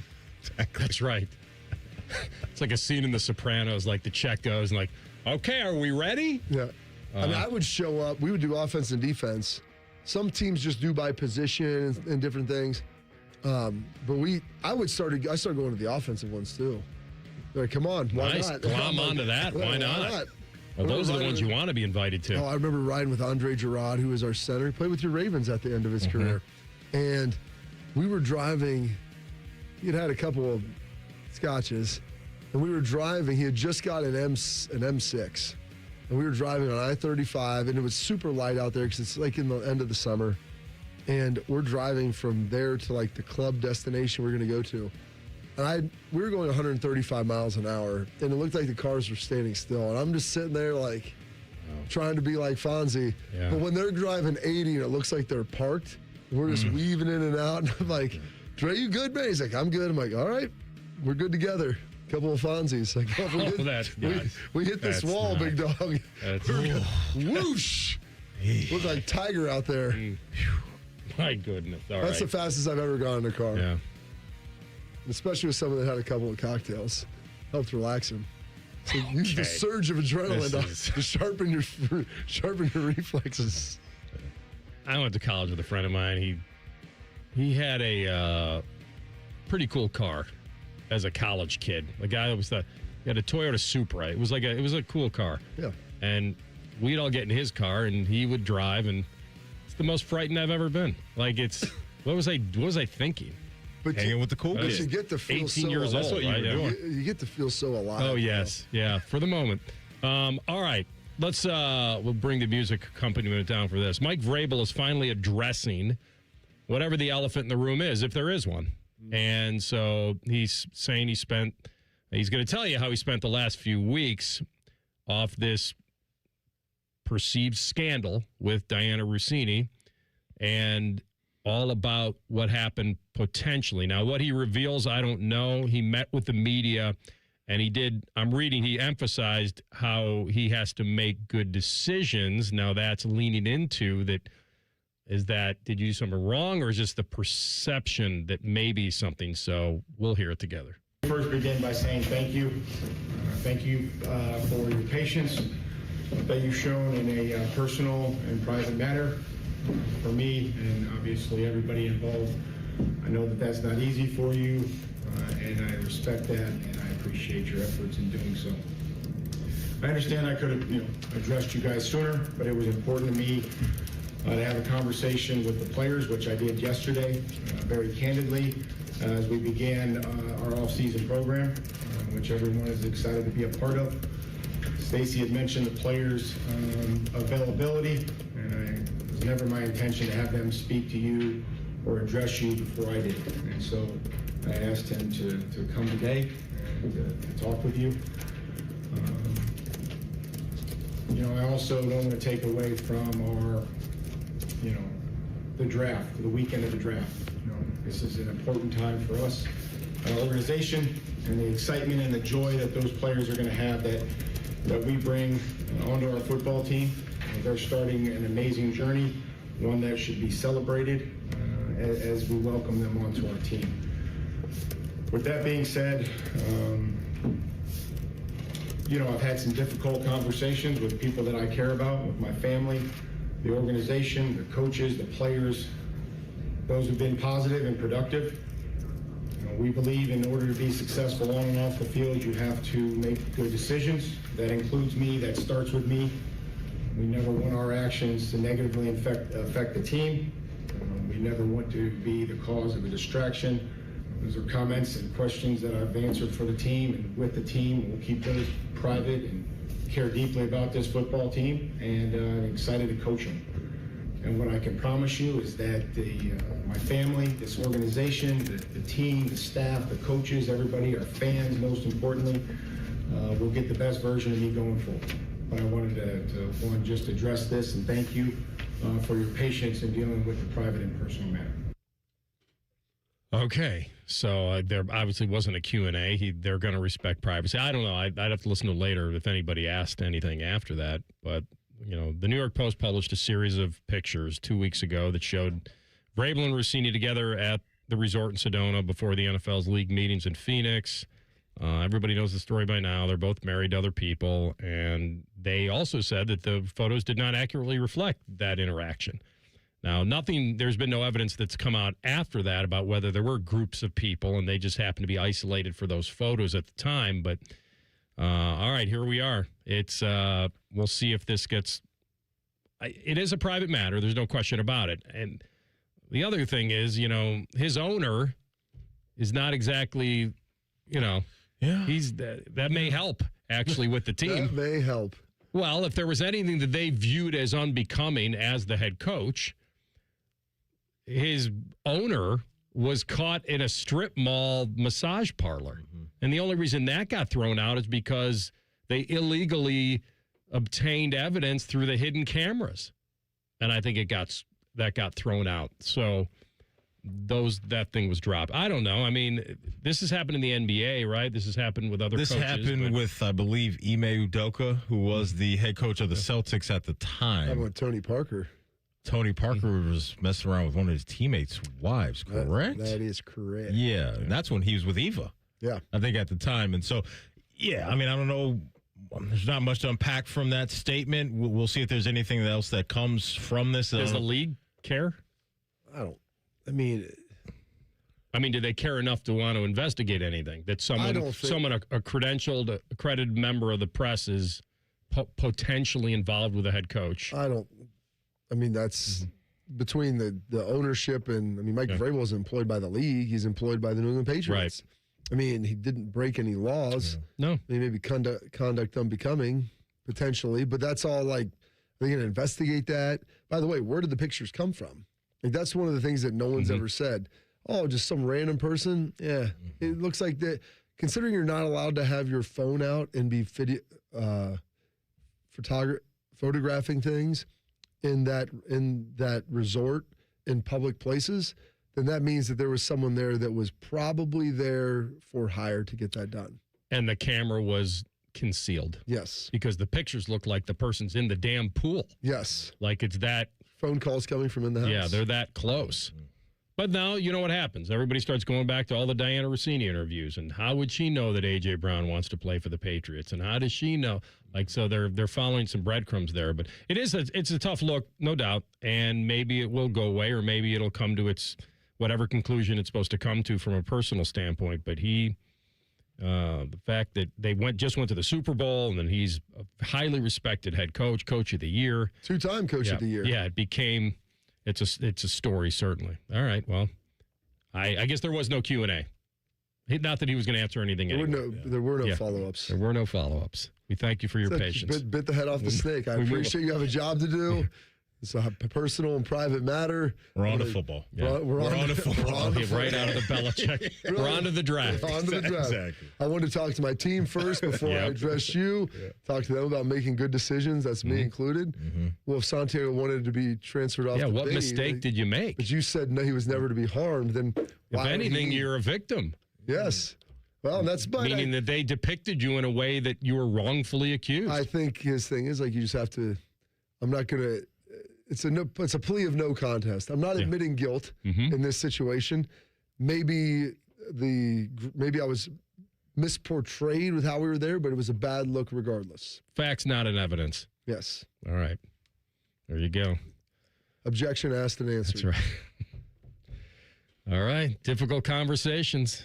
But I don't know what music he faced today, but hopefully he feels he can move past this. He should have got? He could have got Matty Zex to come out and apologize for him. I wish we had that. Where's the Drop King at with that one? I don't think I've ever introduced him to that. I don't think he's ever heard that. Just make me familiar, please. I'll have to find it, buddy. This is years ago. This is the best. I know, but maybe I could play it. Happen, Rothman. We'd hire Matty Zex just the week. I called her Matty Zex. It was a joke. And I thought it was actually her. A lot of people did. That's why he hated it so much. All right, Bob, good to see you, my man. Yes, sir. How are we going, We'll guys? come back in a couple minutes with that. And the national champs are still defending. Why did they feel the need to do this? You'll hear it next. Rothman and Ice and the Fan. Hey, Central Ohio. It's Andrew from Home Team Solutions. And yes, we buy houses for cash the easy way. We've been buying houses for over 20 years, and we've seen it all. Whether you've inherited a property, you're behind on payments, the house needs work, or just want to avoid the hassle of listing, we've got you covered. No repairs, no clean out, no stress, just a fair cash offer and you pick the closing date. We've helped hundreds of homeowners sell fast and hassle-free, and we're proud to have 5-star reviews all across Central Ohio and an A+ rating with the BBB. If you're ready to sell your house the easy way, call Home Team Solutions at 614-962-SELL. That's 614-962-7355, or visit us online at selltohometeam.com. Home Team Solutions, local, trusted, and family-owned. Again, that's 614-962-SELL. 614-962-7355, or selltohometeam.com. Aaron, I've invented something really important. Great. Tell me what it is. You know how water heaters never give the homeowner any sort of signal that they are about to quit working? Jerry, did you invent a way to solve that problem? I sure did. I call it the Eco First Responder System. I like it. How does it work? Well, when your hot water heater quits working and you have no hot water, just call Eco before 5 p.m. and we guarantee to install your new hot water heater that same day, even if you decide to go tankless. Jerry, that's been our policy for a long time. What exactly did you invent? I invented the name, Aaron. The name. The Eco First Responder System. I thought you said you liked it. Sure, Jerry. It's a great name for a really strong guarantee. When your water heater quits working, just call Eco before 5 p.m. and we guarantee to install your new hot water heater that same day, even if you decide to go tankless. You're a great guy, Jerry. I'm really glad you work here. Get Eco. ECO. GetEco.com. Rothman and Ice is sponsored by your local Pella Window and Door showroom on Gemini Parkway. The Fan, Ohio sports destination. Like Yoda, Rothman will limp onto the golf course, talk about how stiff his back is, wonder how he can even make it through a hole, and then proceed to kick your ass. You're listening to Rothman and Ice. Then look, y'all, I apologize. Feel really bad, but it is what it is, y'all. Again, I do apologize, but what can I do? We never plan for these things, but they happen, and sorry, I do apologize. Look, you just have to learn from it, and I apologize, I do. That was something years ago when you and I and Bobby were doing the show that I said that it was Maddie's ex, and if something went wrong, you could hire her to come in and deliver the bad news. in that crazy, annoying voice. And it would just deflect off everything. What could you do? It is what it is. And that's when that line, like, amongst young, be like, it is what it is. It is what it is. So Vrabes could have just hired Maddie's ex to come in and deliver it. We learn from things. We never planned for these things. First time I've heard that in like 6 years, man. Oh, it had to be more than that. Definitely pre-pandemic, because we were at the old studio when you guys used to spin that thing, man. I used to get a couple texts every once in a while, TLC. Yeah. Used to put me in the doghouse with that one, man.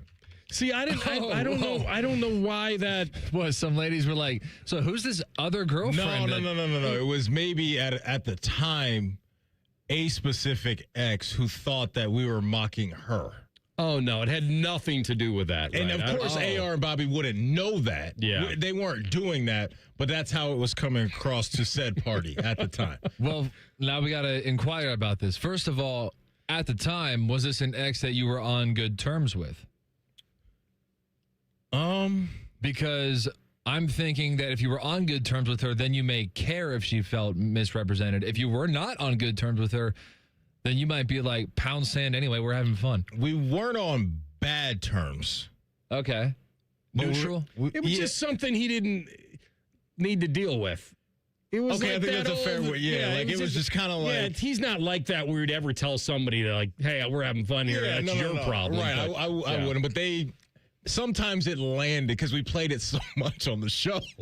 They thought that we were mocking them, which I made clear wasn't the case. I can't even tell you what the real reason was why I even tabbed at that. Just to mess with your producer. I think it may have been just to say. And sometimes it is that simple. I think I may have just said to Maddie, like, drop. Could you have dated somebody that sounded like this? No. I'm going to answer that for him. But that's what I'm saying. I know him. He can't do that. And that's why, and then I just kept going with that's probably, so we called her Maddie's ex. I think that was the origin of it. All right, so. Oh, man. Let's take another one from maybe the oversensitive file. Okay. Because I think that this falls in line with that. It's a decent segue. Indiana defensive coordinator Bryant Haynes had recently heard comments from former Alabama quarterback Ty Simpson about their game last season in the Rose Bowl. And I've heard this. We'll play it for you. I think this is some people might put it in the category of backhanded compliment to Indiana, but because I think what he's trying to say here is Indiana's defense was a straight up defense. They didn't have to have tricks or disguises, and they just wrecked people. They found a way to execute in the pressure moments. They were physical, and I think that's what he was trying to say, that there was nothing, better word, there was nothing exotic about what they did. Okay. And that's what I heard. I hear you. Their defensive coordinator heard it completely different, and so now it has music on it because everything on social media has to have some music component. But try to ignore that and listen. Was it surprising what they did, or were they as good of a team as advertised? I mean, they won, so. I wasn't surprised when they won after they beat us. We lost to both teams that were in the Natty, so I thought they were going to win that game against Miami. I didn't know how it was going to go against y'all. From my point of view, right, I was like, they don't do much. Oh, no. I was like, they do the same thing for every down. And so when I got the ball, I knew exactly what was going to happen. They just didn't mess up, bro.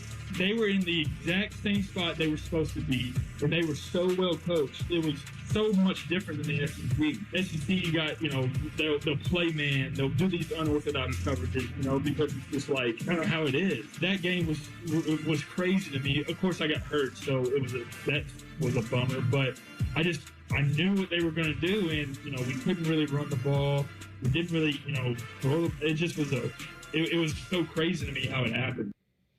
So there are two things there. One, and I'll give you this first. So Brian Haynes, the defense coordinator from Indiana, retweeted it or quoted it, and his first word was adorable. Okay, so now it's already condescending. So that's adorable. He's in his feelings. Okay, then he says, we also saw everything they were doing. So on every single snap. It's just that we exploited those cues and didn't get frozen and crushed by them. I think it was a defensive answer. Alabama fans have pushed back against Haynes, who, by the way, won the Broyles Award He was the top assistant in the nation. So he should have no reason to even and then Haynes wrote, "That's all it took to break your entire fan base." Wow. Maybe I should have just said boo. No apologies, no compliments. Grow up, folks. He had a bad take, and I said the painful truth. Bounce back better. I also think maybe this had a little SEC tone to it. And maybe that's where Bryant was taking up a little bit, not only for Indiana, but for the conference. At first, I just thought of that because I just heard it when he said it was so much different than the SEC. In the SEC, they'll play man. They'll do those unorthodox coverages. That's kind of how it is. So I think that maybe it wasn't just taking a shot at losing to Indiana. It was not only take a shot that our defense was vanilla. Well, here's the ultimate compliment. It was vanilla, and you still couldn't solve it. And the other part is, I think it was that SEC that may have thrown it over the top. I think Bryant Haynes, I think his feelings got a little hurt when a opposing quarterback that went up against your defense is kind of alluding to. Nothing confusing? Yeah. I don't think he liked that at all. Kind of like, hey, the players could just go out there and figure it out and run around on themselves and make things happen. They didn't need a coach to dial up this blitz or that look or whatever it may be. That's not why the defense was good. They could just go out there and coordinate it. Yeah. That's what hurt his feelings. I'm with you. And so I don't like the response from him because he just didn't need to say anything. Not as the national champ and the top assistant in the country. Believe what you want to believe. Say what you want to say. Exactly. Like, and especially on a guy on its way out to the NFL. Like, I also thought that what he said wasn't awful, but I agree with you. There may be a little ego involved. And that he attributed their success to their talent and execution versus their coordination. I think another part of it might be in the back of Bryant Haynes' mind. He probably thinks, I'm close to getting a head coaching gig somewhere, whether it's next year or the year after. I don't want this narrative out there that my defense isn't at the highest of levels and can't throw off a quarterback, whether it's a veteran quarterback or a young quarterback, with all the play calls that I can draw up as a play caller. I don't think you want that out there either. And so it was a ego-driven response from Haynes. I can't look at it any other way. That was unnecessary because he went on, not only did they crush them, they went on to beat Oregon. And then how did they seal up the Natty? With a defensive play. Yes, an underthrown ball, but a defensive play. So I agree. I think you let that one kind of slide. And if you want to let the underlings kind of push that out, I would have floated that out to some other people. This may or may not be a thing, but for the folks that are they didn't love the Signetti comments out of the gate and all of that. And then now you got one of his big-time assistants doing these type of things.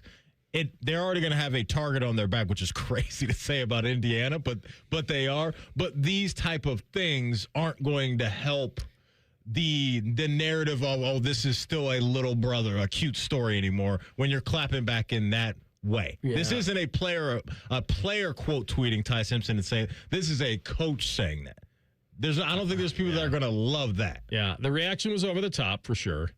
It was a little bit of maybe the little guy syndrome, even though they made it all the way to the top of the mountain. It's still Indiana football, and maybe he looked at it as, man, we still can't get respect. I don't think it's a we thing. I think it's probably an individual thing for him. Ty did say, because there was a spot in there where he said they're so well coached. I'd take that and run. The thing that, if Bryant really wanted to get after him, he would say, well, if he couldn't figure out our defense then, and we, quote, don't do anything to confuse, how in the world is he going to make it in the NFL? It's kind of lame coming from a coach. Let the players do this stuff.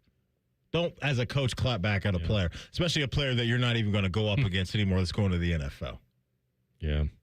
It's beneath a coach to do that. When a guy says they don't mess up, they're so well coached, even if there's a hint of vanilla, I think you just let it roll.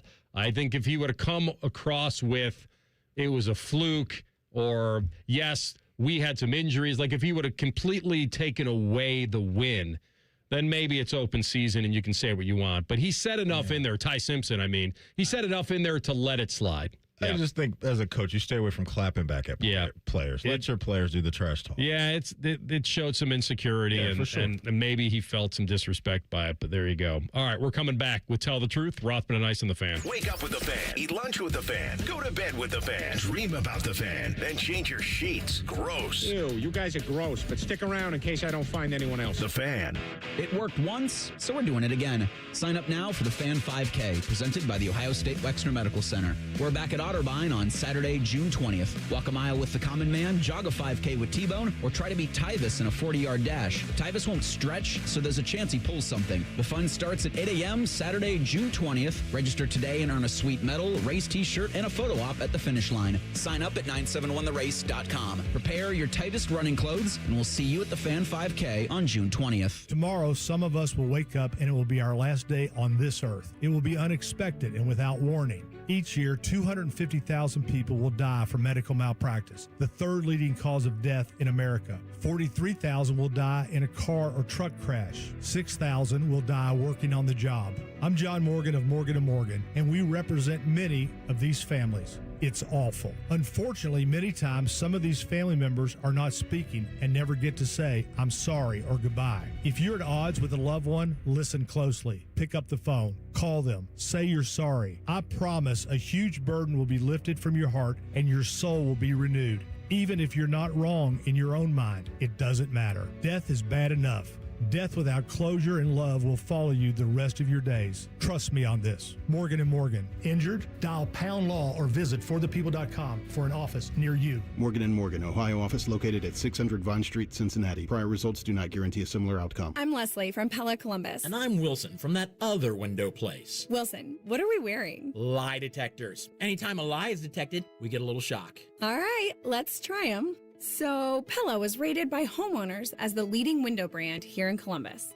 Nothing? Okay. Well, our windows can change the look of your home. Ow. This thing sometimes shocks you when you tell the truth. Ouch. It's okay. I'm having fun. Get the windows that can change the look and feel of your home at PellaColumbus.com. Build your cybersecurity skills and prep for thousands of open positions employers are desperate to fill. Attend classes live online or on campus. Go to mycomputercareer.edu and take the free career evaluation today. Financial aid is available to those who qualify. Ah, college. A time to broaden the mind, question, learn. A time to challenge the status quo. And eat a ridiculous amount of pizza, which you can buy with your Huntington Bank debit card with the Ohio State University logo. Huntington Bank is proud to be the official consumer bank of the Ohio State University and the unofficial bank of pizza. Let's go Bucks! Let's get more from money. Switch to Huntington Bank. Welcome. Care Heating and Cooling. When you need a company you can trust, call 1-800-COOLING. With the first pick of my favorite places in Columbus, I choose Hollywood Casino Columbus. The draft is coming up. 4 in the top 10. Oh, man, is this draft going to be fun. So much fun, we need to throw a party. Scotty Vegas here, and come to the sportsbook at Hollywood Casino Columbus on Thursday, April 23rd for the draft. We're going to have contests, prizes, and best bets. See you at 7 on Thursday, April 23rd. Must be 21 or older. Gambling problem? Call 1-800-589-9966. Save big money in your next project when you shop at Menards. We have an excellent in-stock selection of appliances. We carry great brands at the best prices, ready to take home today. Whether you want new laundry appliances or need upgrades for your kitchen, you'll find appliances that'll make your life easier. View our selection of appliance options today on Menards.com. Plus, check out our weekly flyer and find plenty of great deals happening this week. Save big money at Menards. Hey, it's Bobby Carpenter, and spring is here, and it's time to hit the road with something new from Germain Toyota. Right now, get into a rugged 2026 Toyota Tundra with just 2.99% financing for up to 72 months. Power, performance, and capability ready for every spring adventure. Or cruise into the season with a 2026 Tacoma SR5 for only $299 a month for 36 months and $39.99 due at signing. Fresh deals, fresh rides. Germain Toyota on the corner of I-70 and Bryce Road or online at germaintoyota.net. Bishop and Friends. I finally make out what she's saying. It's a mouse. It's a mouse. I'm like, okay, calm down. What do you mean it's a mouse? There's a mouse in the house. There's a mouse in the house. Bishop and Friends, sponsored by Diamond Cellar. Weekdays from 9 to noon on The Fan. All your favorite fan shows are available when you want them. Head to 971thefan.com and hit that subscribe button. The Fan, Ohio sports destination. Tell the truth with Rothman and Ice. Sponsored by McDaniel GM Superstore. Driving excellence since 1916. Chevrolet. Together, let's drive. All right, my man, take us home. All righty. How about this? If your new job was to be a farmhand and you got $1 million a day, how many days would you work before you quit? Okay, so I think I have a little bit of a feel of what this would take just based off of me watching Yellowstone. And it's not a pleasant thing, AR. It's not. Okay. But you're telling me that at the end of every day, I get $1 million. Mm-hmm. Ooh. At what point would the next day not be worth that next $1 million? I think I would push myself to get to a month. And I think after that, I'd probably be cooked. From a physical standpoint or a mental standpoint? Because that's the thing. Because if from a physical standpoint, forget it. I give myself a couple weeks where all the lifting and all that stuff. So walk out of there about $14 million. Bending, crouching. Stuff you'd be smelling. Hidden dragon. Yeah, that's the other part for me. Well, I think that you get immune to that. Do you? Yeah, I think you do. I don't know, man. Like, now if you're telling me about, like, name some of the jobs. What am I, spreading fertilizer? What am I doing? I have no experience in this, so I don't know. But I think you could get. I know it's early wake-up calls. I know that. Which I don't think would be that's not a killer for me. Work starts at like 5 a.m. on the farm. This is a very simple answer. I'm good with that. This is a simple answer. Yeah. Ask yourself how much money that it would take for you to just pull ripcord and say, I can now do whatever I want for the rest of my life within reason and never have another worry in the world. I think and if that number is 10 million, then it's 10 days. Mm-hmm. If it's 20 million, 20 days. Like, that would be it. Get me to 30 or 30. Give me to 31 days. So a month. A month in, I think I'd be like, you know what, Dutton family, I'm good. I think you made it easier on us with the $1 million a day. I think if it was, I was going to start at 1,000 a day. Now, I mean, because once you get into it, Matty, who knows? You might love it. That's what I'm saying. Couple of years on the farm, out in a natural habitat, to your point, fresh air. Yeah, it may not be the worst thing after the first couple weeks would be brutal. Like brutal. You get past that 2-week mark, AR, and I think maybe you ease into the next few weeks that you may be there for 6 months. Walking out of there with crazy money. I don't know, but $1 million a day, TLC, I'd force myself to at least be there for 30 days. Yeah, I think it would definitely get easier as you go along. You'd get used to it. You'd have some sort of like mental routine. You know what to expect. Yeah. But you talk about culture shock. You're going to have to be cleaning pig pens and, tilling the fields and planting crops. I don't know what crops you'd be planting, but you would have to. You'd have to get down and dirty. Weeding. I don't know. Produce packing. Oh, my God. Just something that crossed my mind. First off, great teams cover. That's the first thing. Great teams cover. All right, if your team... I'd care for the livestock, though. You know that. Oh, yeah. That wouldn't be a problem for me. I'd love that. I enjoy hanging out with the animals, but that'd be exhausting. You filthy animals. If you were... Can I read this real quick? Oh. Yeah. Chad, your boy. I locked in with Chad. Key duties for a farmhand. Okay. AR, to your point, feeding and caring for livestock, planting, weeding, harvesting crops, cleaning facilities, repairing fences or buildings, and operating handyman. And operating farm machinery. That's dangerous. I think we're good. That's dangerous. You got 2 weeks of that. You're operating good. the heavy machinery. You might come out of there without a hand or something. Yeah. Keep the change, you filthy animals. I would not do the operating the heavy machinery. I'm not building a fence. Work is usually outdoors, often starting early and requiring machinery maintenance. You have to chase chickens around, too? You have to pick them up? I got a month of me. Rocky style. I got a month of me. If you can catch this little chicken, you can catch white lightning. All right. So I just you don't have wanted to be a good farmer. You're a farm hand. It's not your Correct. farm. There's a scene in The Sopranos. So if you're carrying around buckets of, cow milk and you accidentally drop it, not my problem. Yeah. Vito gets a job at a farm because he's out. He's been exiled and he's trying to just live a normal life and not get whacked. And he gets this job, or he's staying at this place, but he's doing some chores around the house, like building things, a birdhouse or whatever. And he starts early in the morning, he keeps checking his watch, and it's like the hours are going by. So like the minutes Just are like dragging, hours. And he just keeps saying to him, all right, don't check your watch. Don't check your watch. Just wait 20 minutes. Use it as a reward. And then he's kind of predicting, okay, the sun is there. It's got to be at least 11:30 or something. And then it'll be lunchtime. And this is one day. This is not even 30. One day. And then he can't help himself. And he finally looks at his watch. And I don't know, maybe it says like 9:20 or something. He's like, damn. And he's like, and that's what I think that would feel like. For you? Yeah. Just a grind. Just a grind. The minutes would feel like hours. But what about the reward?